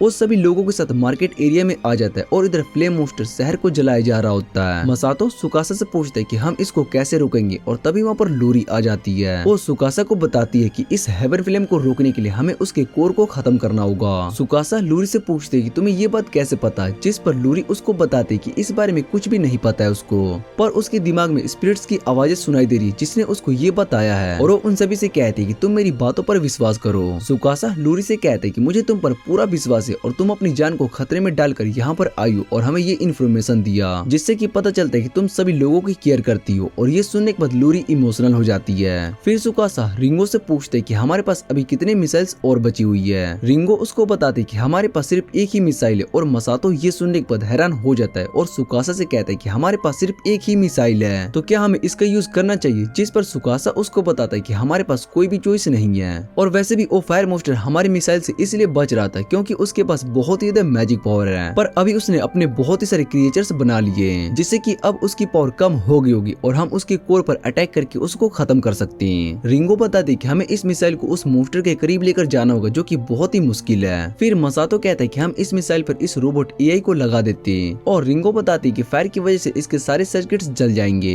आयो कहती है कि वो ये काम करेगी, जिसे सुनने के बाद सुकासा उससे कहते हैं कि इसमें बहुत ही ज्यादा रिस्क है। आयो बताती कि वो ये काम कर लेगी और सुकासा उसकी बात मान लेता है और उसके बाद रिंगो मिसाइल को लॉन्च कर देती है। आयो भी उस मिसाइल के साथ भाग रही होती है और फिर वो उस मिसाइल को पकड़ लेती है और जैसे ही उसके आगे फायर मोस्टर आते हैं तो आयो उस मिसाइल का डायरेक्शन चेंज कर देती है, लेकिन आगे रास्ता बंद होता है जिस वजह से आयो उस मिसाइल को ऊपर की ओर ले जाती है, पर हेवन फ्लेम उसको रोकने की कोशिश करता है। लेकिन आयो फिर से मिसाइल का डायरेक्शन चेंज करती है और उस जगह पर आ जाती है जहाँ पर वो हेवन फ्लेम होता है और वो रिंगो के टारगेट लॉक करने के लिए कहती है। रिंगो टारगेट लॉक कर देती है और आयो उस मिसाइल को छोड़ देती है और अपने टोर्नेडो यूज करके उसको प्रोटेक्ट करने लगती है, जिससे कि वो मिसाइल हेवन फ्लेम से जाकर टकराती है और उसके कोर को खत्म कर देती है और ये देखकर सभी खुश हो जाते हैं। दूसरी तरफ गुस्ताव के हाथ जलने लगते हैं और वो कहता है कि उन हीरोज ने मेरे अटैक को रोक दिया, हम अब उन पर अटैक करने वाले। और इधर सभी स्पिरिट्स आसमान में आ जाते हैं और सुकासा लूरी से पूछते क्या तुम सच में इनसे बात कर सकती हो, जिस पर लूरी बताती कि उसको स्पिरिट्स की आवाजें सुनाई देती है और इस इंसिडेंट की जिम्मेदार खुद को मान रही होती है। सुकासा उसको बताता है कि इसमें तुम्हारी कोई भी गलती नहीं है और भले इस अटैक से कुछ लोगों की जान गई हो, पर हमने बहुत ही सारे लोगों को बचा लिया और हम वापस से शहर को ठीक कर देंगे। लूरी बताती कि उसके दिमाग में मैजिक से रिलेटेड बहुत ही सारी इन्फॉर्मेशन है, इसलिए वो मैजिक सीखना चाहती है जिससे कि वो सुकासा की मदद कर सके और सुकासा भी इसके लिए मान जाता है। अगले दिन आकाशो की सभी लोगों को बताता है कि उन्होंने गुस्साव के फायर मोस्टर को हरा दिया है। ये सुनकर सभी गांव वाले खुश हो जाते हैं और इधर सुकासा शिनोबु को हेवन फ्लेम के बारे में बता रहा होता है। शिनोबु सुकासा से कहते कि उसको इस बारे में नहीं पता था कि गुस्साव हेवन फ्लेम का यूज इतनी जल्दी कर लेगा और वो इस बात के लिए उससे माफी मांगते कि उसने सही टाइम पर सुकासा को इन्फॉर्म किया। सुकासा शिनोबु से कहते कि तुम्हें इस बात को लेकर ज्यादा परेशान होने की जरूरत नहीं है। फिर वहाँ पर मसातो आ जाता है और वो सुकासा से पूछते है कि तुम किसकी बात कर रहे हो। सुकासा बताता है कि शिनोबु इस इंसिडेंट को लेकर बहुत ही परेशान है क्योंकि वो टाइम पर हमें इन्फॉर्म नहीं कर पाई। फिर वो मसातो से कहता है कि हमें लूरी के बारे में ज्यादा कुछ नहीं पता है कि वो कहाँ से आई है। ये सुनने के बाद मसातो भी कहता है कि जितने भी इंसिडेंट हुए उन सभी में लूरी भी हमारे साथ थी और उसने हमारी बहुत ही मदद की है। सुकासा को भी ये बात सही लगती है और तभी वहाँ पर जस्ट अपनी आर्मी के साथ आ जाता है और उन सभी के हाथों में गन होती है। जस्ट सुकासा से कहता है कि हमारी आर्मी अब रेडी है और सुकासा उन्हें देखकर खुश हो जाता है और कहता है कि हम अटैक करने के लिए पूरी तरीके से तैयार हो चुके हैं। ऑस्कर गुस्साव की बात सुनकर बहुत ही हैरान हो जाता है और गुस्साव से कहता है कि हम विंटर के बाद अटैक करने वाले हैं, लेकिन अगर हमारे प्लान्स बदल गए तो इससे हमें बहुत ही बड़ी प्रॉब्लम हो सकती है। पर गुस्साव उसकी बात नहीं मानता है और कहता है कि मैं अब उन 7 हीरोज को और ज्यादा देर तक अपनी जमीन पर नहीं रहने दे सकता हूँ। एक नाइट ये इन्फॉर्मेशन आकर जिन को बता देता है और जिन शिनोबु से कहती है कि हमारे पास परफेक्ट बनने का चांस है गुस्साव को खत्म करने का और शिनोबु भी इसके लिए मान जाती है। इधर माउंटेन्स में मार्क्विस और एल्किलिड दोनों एडोल्फ पर अटैक करने के लिए अपनी आर्मी के साथ जा रहे होते हैं। एल्किलिड मार्क्विस से कहते हैं क्या हम अपने 3000 सोल्जर की मदद से 7 हीरोज को हरा पाएंगे। मार्क्विस बताता है कि लॉर्ड गुस्साव एक बहुत ही बेकार एम्पेरियर और उसको बस सिर्फ उसकी पावर की वजह से इंपीरियर बनाया गया है। फिर एल्किलिड मार्क्विस से 7 हीरो के बारे में पूछता है, जिस पर मार्क्विस बताता है कि वो एक मिस्टीरियस ग्रुप है जो कि बहुत ही ज्यादा स्ट्रॉन्ग है और उसके बाद वो सभी एक फ्रंट के पास आ जाते हैं जहाँ पर जस्ट अपनी आर्मी के साथ होता है। वो सभी को अटैक करने के लिए कहता है और सभी सोल्जर गन से अटैक करते हैं जिससे कि मार्क्विस के सोल्जर्स मारे जा रहे होते हैं। ये देखकर मार्क्विस सभी को वापस चलने के लिए कहता है और सभी डायरेक्शन बदल लेते हैं। एक नाइट मार्क्विस के पास आता है और उससे कहता है कि हमारे बहुत ही सारे लोग मारे जा चुके हैं और अगर हम इस तरह से ही जाते रहे तो उन्हें लगेगा कि हम हार मान गए हैं। जिस पर मार्क्विस बताता है कि यही हमारा प्लान है और हम सभी दूसरी फोर्स से अटैक करने वाले और वो सभी हमें नहीं रोक पाएंगे। कुछ देर के बाद मार्क्विस अपनी फोर्स के साथ होता है और वो सभी आर्मर से कवर होते हैं जिन पर गन का असर नहीं होता है और मार्क्विस अटैक करने के लिए कहता है और जैसे ही वो सभी आगे बढ़ते तो वहाँ पर ब्लास्ट होता है। ये देखकर मार्क्विस हैरान हो जाता है और उसको कुछ भी समझ में नहीं आता है कि ये अटैक कैसे हुआ। फिर जस्ट याद करता है कि सुकासा ने उसको बताया था कि मार्क्विस आर्मी उनके गन से बचने के लिए हैवी आर्मर का यूज करेंगे, इसलिए उसने पहले से ग्रेनेड बनाकर रखे हैं जिसके यूज करके हम उन्हें हरा सकते हैं। और इधर सभी ग्रेनेड का यूज करके मार्क्विस की आर्मी को हरा देते हैं। जस्ट कहता है कि सुकासा ने जैसा बताया था सब वैसे ही हो रहा है और इधर मार्क्विस और एल्काइड दोनों वहाँ से भागने के बारे में सोच रहे होते हैं। दूसरी तरफ गुस्ताव अपनी आर्मी को रेडी कर चुका होता है और वो उन सभी से कहता है कि हमें फिंडोल पर अटैक करके सभी 7 हीरोज को खत्म करना होगा जो कि हमारी कंट्री पर कब्जा करके रखे हुए हैं। और तभी गुस्ताव पर एक एरो से अटैक होता है जिससे कि वो बच जाता है। गुस्ताव देखते है कि वो अटैक जिन ने किया था और उसके साथ शिनोबु सिनोबू भी होती है। जिन अपने सभी सोल्जर से अटैक करने के लिए कहती है और इधर सभी सोल्जर अपने रियल फ्लैग दिखाने लगते हैं और बताते कि वो किस साइड है। इधर रिंगो सोच रही होती है कि सुकासा का प्लान बहुत ही अच्छे से वर्क कर रहा है और इधर मार्क्विस और अल्काइड दोनों अपने नेशन तक चले जा चुके होते हैं। इधर मार्क्विस और अल्काइड दोनों परेशान होते हैं, तभी उनके नेशन पर अटैक हो जाता है और वहाँ पर रिंगो के डीमंस आ जाते हैं जो उन्हें सरेंडर करने के लिए कहते हैं और मार्क्विस सरेंडर करने के लिए मान जाता है। फिर रिंगो पूछती है कि क्या सिनोबू अपने प्लान को एक्सिक्यूट कर पाई होगी और दूसरी तरफ गुस्ताव अपने मेंशन में होता है। तभी वहाँ पर जिन और सिनोबू आ जाते हैं और जिन उससे कहते हैं कि बिना लोगों के कोई भी नेशन नहीं होता है,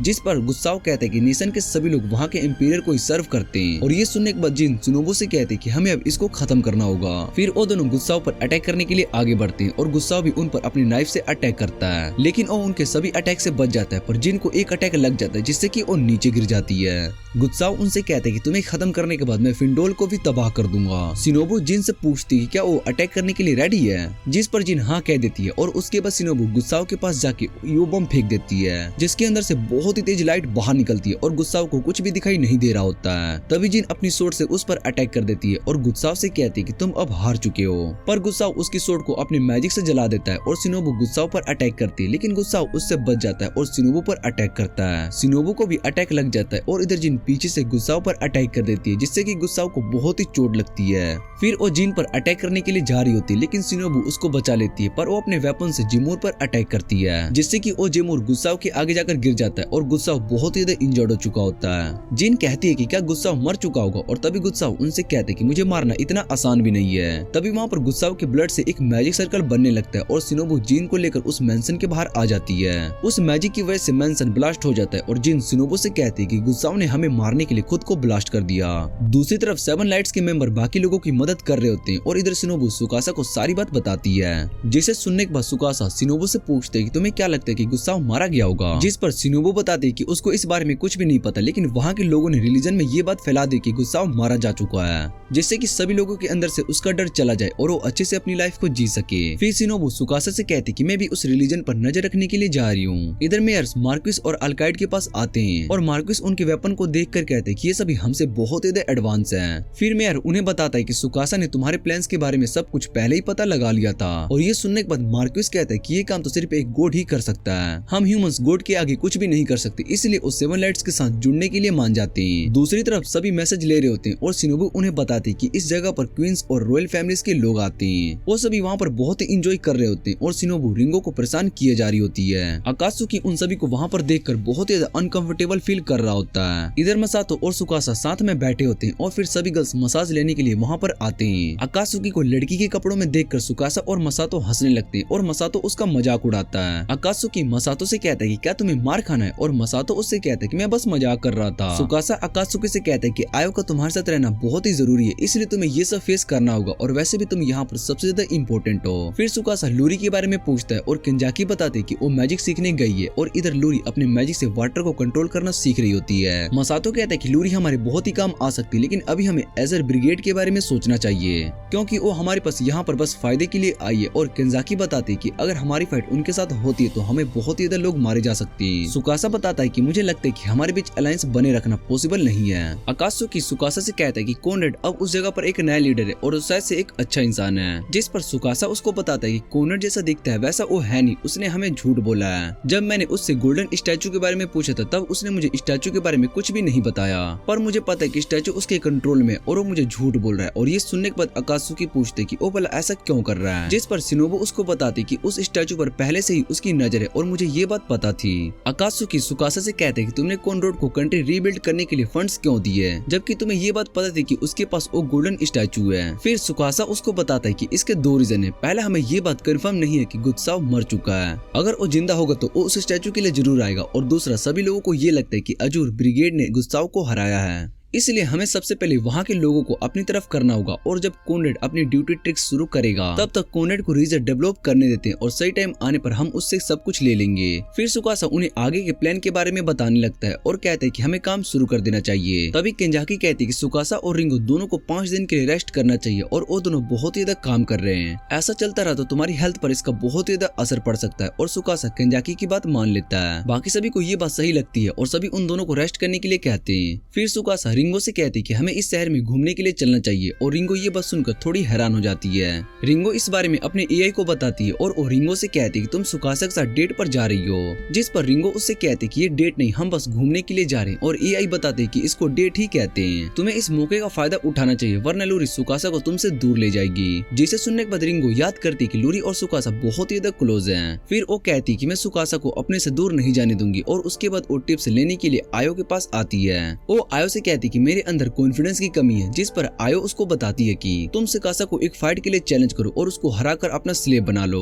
ये आइडिया सुनते ही रिंगो वहाँ से चली जाती है और उसके बाद वो केंजाकी के पास आ जाती है। केंजाकी उसको क्लोरोफॉर्म के बारे में बताती है कि तुम इसका यूज करके सुकासा को सुला सकती हो, फिर तुम नींद में उसका फायदा उठा लेना। रिंगो को उसका आइडिया अच्छा नहीं लगता है, जिसके बाद वो हॉट स्प्रिंग में डेट को लेकर ही सोची जा रही होती है। तभी शिनोबु उससे कहती कि मैं तुम्हारी इसमें मदद कर सकती हूँ और वो रिंगो को बताती कि डेट पर जाना एक हंटिंग की तरह है, तुम्हें बस अपने टारगेट पर नजर रखना होता है। और उसके बाद अगले दिन रिंगो सुकासा पर नजर रख रही होती है और शिनोबु की बात को याद कर रही होती है, लेकिन सुकासा उसको देख लेता है और उसके पास आता है। ये देखकर रिंगो का फेस रेड हो जाता है और सुकासा उससे पूछते है क्या तुम ठीक हो, जिस पर रिंगो हाँ कहती है। और फिर सुकासा देखता है कि सभी लोग उन्हें ही देखे जा रहे होते हैं। और रिंगो से कहते हैं कि हम 7 हीरोज के मेंबर से, इसलिए शायद से वो हमें देख रहे होंगे, हमें अपने कपड़े चेंज कर लेने चाहिए। और उसके बाद वो दोनों अपने कपड़े चेंज कर लेते हैं और उनमें से वो दोनों बहुत ही अच्छे लग रहे होते हैं। फिर वो दोनों साथ में शहर घूमने लगते हैं और सभी लोग उन्हें ही देखे जा रहे होते हैं और उन्हें लग रहा होता है कि शायद से ये दोनों नोबल फैमिली से हैं। इधर रिंगो शिनोबु की दूसरी टिप याद करती है कि उसको चलते हुए सुकासा के हाथ पकड़ना है और रिंगो को ये काम आसान लग रहा होता है, इसलिए वो गिरने की एक्टिंग करती है जिससे कि वो सुकासा का हाथ पकड़ सके, पर सुकासा रिंगो को ही पकड़ लेता है। उसके बाद वो दोनों एक कैफे में आ जाते हैं और खाना खा रहे होते हैं। फिर रिंगो शिनोबु को एक और बात याद करती है। फिर वो दोनों कैफे में आ जाते हैं और खाना खा रहे होते हैं। फिर रिंगो शिनोबु की एक और बात याद करती है कि उसको सुकासा के गिलास से ड्रिंक पीना चाहिए, जिससे कि उन दोनों के बीच में इनडायरेक्ट किस हो जाएगी। और जैसे ही वो सुकासा का गिलास उठाने के लिए जा रही होती है तभी सुकासा रिंगो का गिलास उठाकर पीने लगता है और ये देखकर रिंगो वहीं पर बेहोश हो जाती है।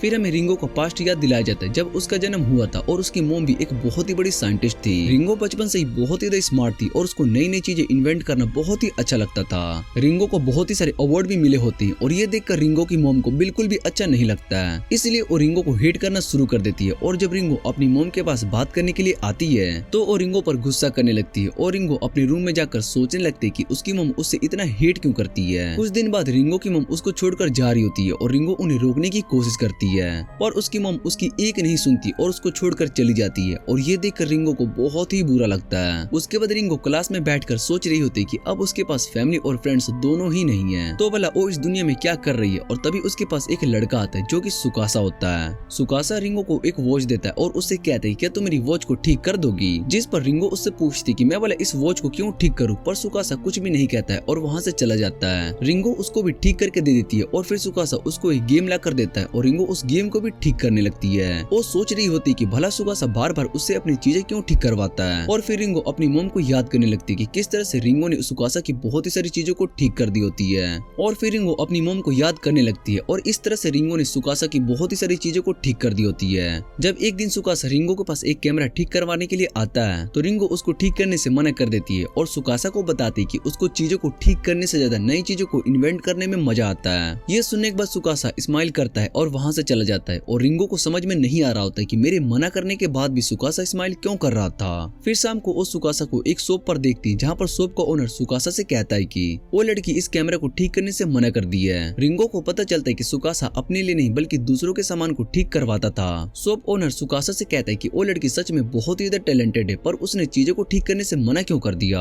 जिस पर सुकासा बताता है कि उसको नई चीजें बनाना पसंद है और उसको अब अपने टैलेंट के बारे में भी पता चल चुका है। फिर जब रिंगो को होश आता है तो वो सुकासा को अपने पास देखती है और उससे पूछती कि कुछ देर पहले क्या हुआ था। जिस पर सुकासा उसको बताता है कि कैफे में तुम बेहोश हो गई थी और उसके बाद मैंने तुम्हें यहाँ पर लेकर आया। फिर रिंगो सोच रही होती है कि सुकासा उसका सबसे अच्छा दोस्त है और उसको वो कभी भी नहीं छोड़ के जाएगी। रिंगो सुकासा को एक फोटो लेने के लिए कहती है और उसके बाद वो दोनों साथ में फोटो लेते हैं। फिर रिंगो सुकासा से कहते हैं कि यहाँ पर सनसेट कितना अच्छा है और सुकासा बताता है कि ये जगह सच में बहुत ही अच्छी है, पर यहाँ पर कभी भी अटैक हो सकता है और यहाँ के सभी लोग 7 हीरोज पर ट्रस्ट करते हैं, इसलिए हमें जल्दी से अपना काम शुरू करना होगा। और रिंगो भी इसके लिए मान जाती है। और फिर जब वो अपने लैब में आती है तो उसका बियर उससे डेट के बारे में पूछता है। रिंगो उसको वो फोटो दिखाती है और वो देखकर बियर बहुत ही डर जाता है। उसका बियर उससे डेट के बारे में पूछता है। रिंगो उसको वो फोटो दिखाती है और ये देखकर बियर बहुत ही खुश हो जाता है। फिर रिंगो उससे कहती है कि अभी हमें अपने काम पर फोकस करना चाहिए क्योंकि ये हमारा हमारा अभी तक का सबसे बड़ा प्रोजेक्ट है। रिंगो प्रोजेक्ट पर काम करना शुरू कर देती है और सुकासा शिनोबु से फोन पर बात कर रहा होता है। शिनोबु उसको बताती है कोऑर्डिनेट एम्पेरियर से मिलने के लिए गया हुआ है और शायद से वो हमारे खिलाफ कुछ प्लान कर रहा है। सुकासा उससे कहते हैं कि तुम्हें केयरफुल रहना होगा और इधर शिनोबु सोच रही होती कि ये मिशन बहुत ही ज्यादा मुश्किल होने वाला है। कुछ दिन के बाद लोग एक डिसीज के कारण बहुत ही ज्यादा बीमार हो रहे होते और उनमें से एक मिलिंडा भी होती है।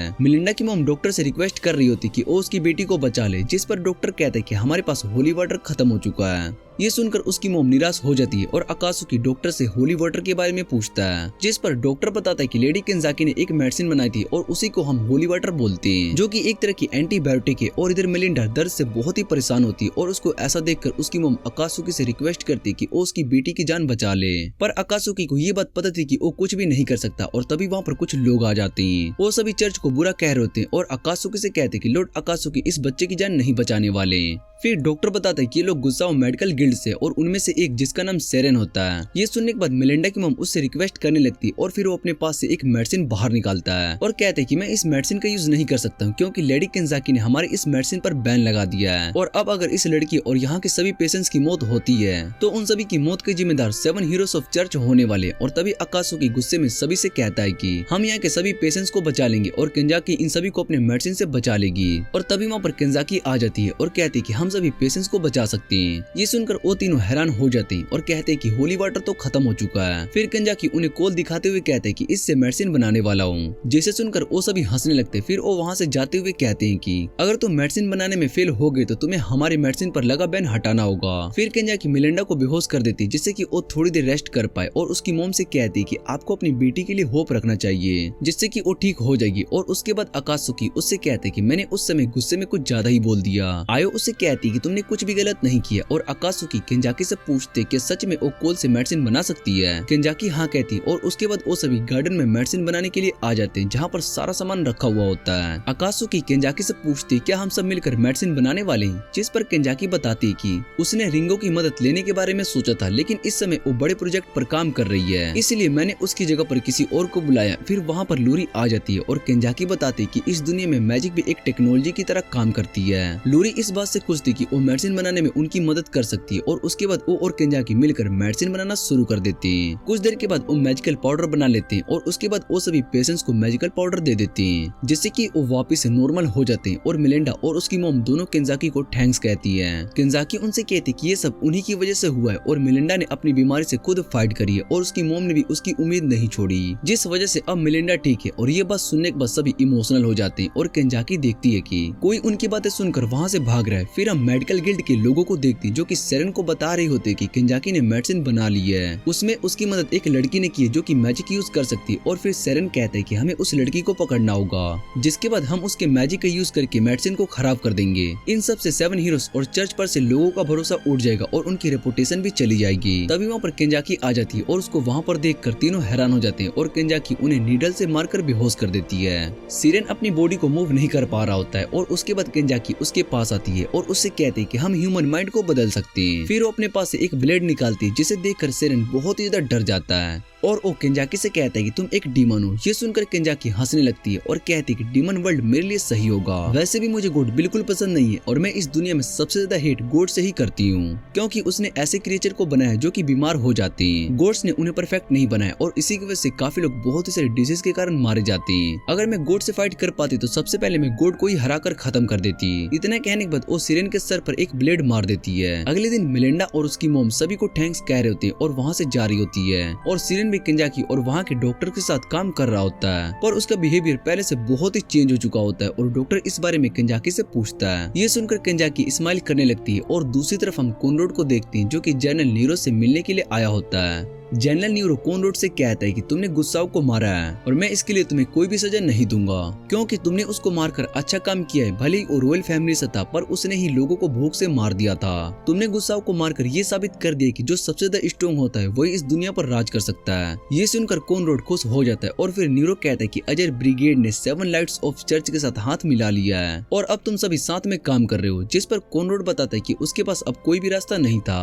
और नीरो उसकी बात समझ जाता है और वो कोनरोड से कहता है कि कि मैं तुम्हें फोर्स और पावर दूंगा जिससे कि तुम 7 लाइट्स और चर्च को हरा सकोगे। और ये सुनकर कॉनरॉड खुश हो जाता है और तभी वहाँ पर एक मेज आ जाता है। न्यूरो उस मेज को अपनी पावर दिखाने के लिए कहता है और वो मेज अपना फायर मैजिक दिखाता है और उसके बाद एक फायर स्पेयर को क्रिएट करता है जिसे देखकर कॉनरॉड हैरान हो जाता है और कहता है कि ये तो हेवन फ्लेम है। और नीरो उससे कहता है कि ये वही है। कॉनरॉड सोचने लगता है कि गुस्साव का सबसे स्ट्रॉन्ग मैजिक इसने ऐसे ही कंट्रोल कर लिया, ये जरूर कोई बहुत ही ज्यादा स्ट्रॉन्ग होगा। फिर नीरो कॉनरॉड से कहता है कि मैं तुम्हें अपनी 10,000 सोल्जर भी दे रहा हूँ। कॉनरॉड इन सब के लिए जनरल नीरो को थैंक्स कहता है और नीरो बताता है कि 7 लाइट्स झूठ है, वो लोगों को धोखा दे रहे हैं कि वो गॉड है, पर यहाँ पर इंपीरियर से पावरफुल और कोई भी नहीं है, इसलिए सभी को उनकी बात माननी पड़ती है। दूसरी तरफ रिंगो ने एक बड़ा सा न्यूक्लियर बम बना लिया होता है और रिंगो सुकासा से पूछती है क्या हमें इतने पावरफुल वेपन की जरूरत है, जिस पर सुकासा रिंगो से पूछती कि एक नेशन को कैसे बनाया जाता है और रिंगो कहती कि वो इस बारे में कुछ भी नहीं जानती है। फिर सुकासा बताता है कि नेशन को बनाने के लिए कुछ भी नहीं चाहिए होता है और सभी लोग मिलकर बस एक नेशन बना सकते हैं, पर नेशन को प्रोटेक्ट करना सबसे ज्यादा मुश्किल होता है क्योंकि बहुत ही सारे लोग ऐसे होते हैं जिन्हें उस नेशन से प्रॉब्लम होती है और उसको खत्म करना चाहते हैं। इधर हम जिन को देखते हैं जो कि सोच रही होती है कि वो इस अंपायर को पूरी तरीके से चेंज कर देगी और सभी लोग यहाँ पर अच्छे से रह पाएंगे। तभी वहाँ पर कॉनरॉड का गार्ड राइजन आ जाता है। कॉनरॉड अभी मीटिंग के लिए गए हुए और जिन उससे कहती है कि तुम कॉनरॉड के साथ क्यों नहीं गए। फिर राइजन बताता है कि उन्होंने मुझे ऑर्डर दिए और मैं उन्हें फॉलो कर रहा हूँ। तभी जिन पर अटैक होता है लेकिन जिन उस अटैक से बच जाती है और राइजन से इस बारे में पूछती है, जिस पर राइजन बताता है कि कॉनरॉड ने मुझे तुम्हें खत्म करने का ऑर्डर दिया है। फिर वो सभी सोल्जर से कहते हैं कि मैं इससे अकेले फाइट करूंगा और उसके बाद वो जिन से फाइट करने लगता है। जिन उसके सभी अटैक से बचते हुए उसकी आंखों पर अटैक कर देती है और राइजन को इससे बहुत ही चोट लगती है। तभी वो सोल्जर को अटैक करने के लिए कह देता है और सोल्जर जिन पर अटैक करना शुरू कर देता है। जिन उनके अटैक से बच रही होती है और तभी राइजन उसको पीछे से मारकर गिरा देता है। सोल्जर जिन को पकड़ लेते हैं और जिन राइजन से कहती है कि तुम एक सच्चे नाइट हो और राइजन ये सुनने के बाद हंसने लगता है। फिर वो जिन को बताता है कि ब्लूम हार्ट ने भी मरते हुए यही कहा था और जिन उससे पूछती है तुम्हें ब्लूम हार्ट के बारे में कैसे पता, जिस पर वो बताता है कि मैंने ही उसको मारा था और ये सुनने के बाद जिन हैरान हो जाती है। फिर एक सोल्जर कहता है कि इसको इसी तरह से मारने का कोई भी मजा नहीं आएगा और उसके बाद वो सभी जिन के कपड़े फाड़ने लगते हैं। तभी उन पर अटैक होता है और वो सभी लोग मारे जा रहे होते हैं और ये अटैक शिनोबु ने किया होता है और वहाँ पर वो आ जाती है।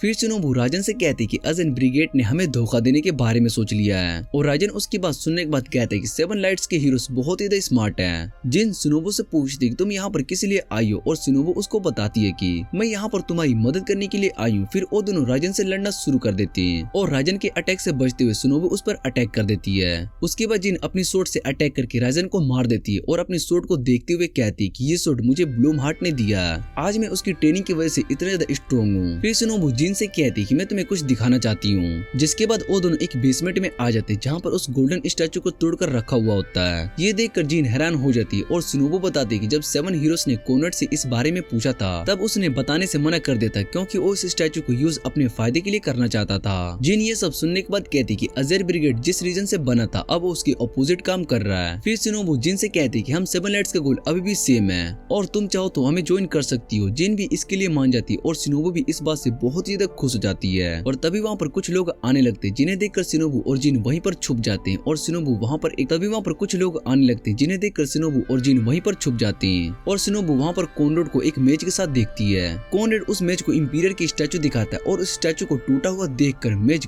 कॉनरॉड से कहता है कि जनरल ने मुझे तुम्हारी मदद करने के लिए भेजा था और तुमने इंपीरियर के स्टैचू को तोड़कर बहुत ही बड़ी गलती कर दी जिसके लिए तुम्हें बहुत ही ज्यादा सजा मिलेगी। फिर वो अपने फायर मैजिक का यूज करने लगता है और कॉनरॉड को पता चलता है कि वो मेज असल में गुस्साव था। इधर शिनोबु और जिन भी गुस्साव को देखकर बहुत ही हैरान हो जाते हैं और कॉनरॉड गुस्साव से कहता है कि तुम तो मर चुके थे, जिस पर गुस्साव कहता है कि अगर कोई भी उसके इंपीरियर के खिलाफ जाएगा तो मैं उसको मार दूंगा। इतना कहने के बाद वो कॉनरॉड को वहीं पर जलाकर मार देता है। जिन गुस्साव के चेस्ट पर लगे क्रिस्टल को देखकर कहती है कि ओ भला क्या चीज है और शिनोबु जिन से कहती है कि हमें यहाँ से निकलना होगा। गुस्साव अब वहाँ के सभी सोल्जर्स को मार रहा होता है और दूसरी तरफ जिन और शिनोबु दोनों उस जगह से निकल चुके होते हैं। फिर शिनोबु को सुकासा का फोन आता है और शिनोबु सुकासा की बात सुनने के बाद जिन से कहती है कि हमें जल्दी से इस जगह से जाना होगा। इधर गुस्साव पूरे कास्टल को अपने फायर मैजिक से तबाह कर रहा होता है और तभी एक बड़ी सी मिसाइल आकर वहाँ पर ब्लास्ट हो जाती है जिससे कि पूरे एरिया तबाह हो जाता है और उस ब्लास्ट को देखने के बाद जिन कहती है कि शायद से गुस्साव पहले से और भी ज्यादा पावरफुल हो चुका है, अब हम उसका सामना नहीं कर पाएंगे। और फिर शिनोबु उसको बताती कि ये अटैक असल में 7 हीरोज ने किया है, उसके पास इतनी पावर है कि वो फिंडोब से ही पूरी इंपीरियल कंट्री को तबाह कर सकता है। और इधर मसातो और बाकी सभी भी उस ब्लास्ट को देख पा रहे होते हैं पर उन्हें कुछ भी समझ में नहीं आ रहा होता है और तभी वहाँ पर सुकासा आ जाता है और वो उन सभी से कहता है कि आज से एक न्यू एरिया की स्टार्टिंग होने वाली है, अब हम खुद की करेंसी बनाने वाले। और उसके बाद वो रिंगो के पास आता है और रिंगो सुकासा से कहती कि हमारा अटैक सक्सेसफुल था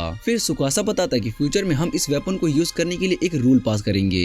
वो फिंडोल में हेवन फ्लेम के इंसिडेंट को याद करता है जिसमें बहुत ही तबाही हुई थी और वो ऐसे इंसिडेंट को दोबारा नहीं होने देना चाहता है। फिर वो रिंगो से कहते हैं कि इस अटैक की सारी रिस्पॉन्सिबिलिटी वो लेने वाला है, इसलिए तुम्हें परेशान होने की जरूरत नहीं है। और रिंगो सुकासा से कहते हैं कि तुम्हें हर बार सारी रिस्पॉन्सिबिलिटी अपने ऊपर नहीं लेनी चाहिए। अगले दिन जिन और जस्ट आर्मी के साथ होते हैं और आकात्सुकी वहाँ पर आता है और सभी लोगों से कहता है कि आज तुम्हें सारी इन्फॉर्मेशन सुकासा देने वाला है। फिर सुकासा सभी लोगों से कहते हैं कि अजय ब्रिगेड ने हमारे आगे सरेंडर कर दिया है और अब वो हमारे साथ मिलकर काम करने वाले और हम अपनी इस कंट्री को एक अलग नेशन बनाने वाले हैं जहाँ पर सभी लोगों को इक्वल राइट्स मिलेंगे। पर लोगों को सुकासा की बात समझ में नहीं आ रही होती है, तो सुकासा उन सभी से पूछते क्या तुम अपनी जमीनों को हमेशा के लिए खोना चाहते हो जिससे कि तुम्हारी आने वाली जनरेशन का भी फ्यूचर खत्म हो सकता है। इसलिए 7 लाइट हीरो तुम्हारी मदद करेंगे और इस नेशन को अच्छा बनाने में। और ये सुनने के बाद सभी लोग बहुत ही ज्यादा मोटिवेट हो जाते हैं। सुकासा कहता है कि आज से इस नेशन का नाम एल्क रिपब्लिक होगा और ये सुनने के बाद सभी लोग बहुत ही ज्यादा खुश हो जाते हैं। तभी लूरी को कुछ फील होता है और वहाँ पर फायर अटैक होता है और सुकासा अपने सामने गुस्साओ को देखकर हैरान हो जाता है। उसको समझ में नहीं आ रहा होता कि गुस्साओ उस बड़े से अटैक में कैसे बच गया होगा। फिर गुस्साओ के चेस्ट पर लगा क्रिस्टल साइन करने लगते हैं जिससे कि वो एक मॉन्स्टर में बदल जाता है। आयो और शिनोबु उससे लड़ने के लिए आगे जाने लगते हैं और सुकासा बाकी सभी सोल्जर से कहता है कि वो लोगों को यहाँ से सेफ जगह पर ले जाए। इधर गुस्साओ पूरी तरीके से मॉन्स्टर में बदल चुका होता है और अपने फायर मैजिक का यूज करना शुरू कर देता है। आयो और शिनोबु भी उस पर अटैक करने के लिए आगे जाती है और लूरी उन्हें बताती है गुस्साओ को हराने के लिए उन्हें उनके चेस्ट पर लगे क्रिस्टल को हटाना होगा। शिनोबु अपने वेपन का यूज उस क्रिस्टल पर करती है लेकिन गुस्साओ अपने मैजिक से उसको रोक देता है और अपने फायर बीस्ट से अटैक करता है। आयो सीधा गुस्साओ के क्रिस्टल पर अटैक करती है लेकिन उसकी सोट टूट जाती है और गुस्साओ के क्रिस्टल पर भी क्रैक आ जाता है जिससे कि उसको बहुत ही दर्द हो रहा होता है और गुस्साओ सीधा अटैक करने के लिए भागने लगता है। सुकासा अपनी गन से गुस्साओ पर फायर करता है लेकिन गुस्साओ को उससे कोई फर्क नहीं पड़ रहा होता है। फिर गुस्साओ सीधा सुकासा की ओर जंप करता है और ये देखकर सभी लोग बहुत ही हैरान हो जाते हैं और वो सुकासा पर अटैक करने वाला होता है लेकिन तभी सुकासा उस क्रिस्टल पर फायर कर देता है जिससे कि वो क्रिस्टल टूट जाता है और गुस्साओ सुकासा के पास आकर झुक जाता है। वो सुकासा से कहते हैं कि तुम असली मास्टरमाइंड हो जिसने ये सब किया है और तुम एक इक्वलिटी की बात कर रहे हो। तुम्हें क्या लगता है क्या तुम सभी उसको अचीव कर पाओगे? असल में तो तुम एक धोखेबाज हो और सभी को धोखा दे रहे हो। तुम्हें भी ये बात अच्छे से पता है कि इस दुनिया पर सिर्फ एक ही प्रोडेगी राज कर सकता है और जब तुम्हें उसकी सच्चाई पता चलेगी तो तुम भी उसके लिए काम करोगे। इतना सब कहने के बाद गुस्सा वहीं पर खत्म हो जाता है और दूसरी तरफ हम कुछ लड़कियों को देखते हैं। उनमें से एक बताती कि ये दुनिया चेंज हो रही है। फिर हम न्यूरो को देखते हैं जो कि गुस्सा रीजन में हुए ब्लास्ट को देखकर कहता है कि मैंने 7 हीरोज को कमजोर सोचा था पर उन्होंने कोई भी मर्सी नहीं दिखाई और अब वो हमारे लिए बहुत ही बड़ा खतरा बन चुके हैं। फिर हम सुकासा को देखते हैं जो कि गुस्साओ की कई बातों को याद कर रहा होता है और वो सब याद करने के बाद वो उठ जाता है। सुकासा सोच रहा होता है कि गुस्साओ की बात सही है, वो कोई प्रोडिगी नहीं है क्योंकि उसके सभी दोस्तों के पास टैलेंट है पर मेरे पास ऐसा कुछ भी नहीं है और मैं बस अपने पॉलिटिक्स का यूज करता हूँ। और शायद से गुस्साओ जिस इंपीरियर की बात कर रहा था उसके पास कोई तो टैलेंट होगा ही और अगर ऐसा है तो हम भला उसको कैसे हरा पाएंगे। फिर सुकासा सभी के पास आता है और बिया सुकासा को बताता है कि हमें मियोनिस को स्टोर करने के लिए बोतल बना ली है। उसके बाद वो सभी पार्टी करने लगते हैं और खूब इंजॉय कर रहे होते हैं और सुकासा उन सभी को देखकर सोचता है कि हम सभी साथ में मिलकर उस एम्पायर को हराने का रास्ता ढूंढ ही लेंगे, इसलिए मुझे परेशान नहीं होना चाहिए। और फिर सुकासा सभी से कहते हैं कि एल्क रिपब्लिक के बारे में मैं तुम सबसे बात करना चाहता हूँ और वो सभी सुकासा की बात सुनने के लिए एक्साइटेड हो जाते हैं। इसी के साथ ये सीजन यहीं पर एंड हो जाता है। अगर आपको वीडियो अच्छी लगे तो वीडियो को लाइक करके चैनल को सब्सक्राइब जरूर कर लेना।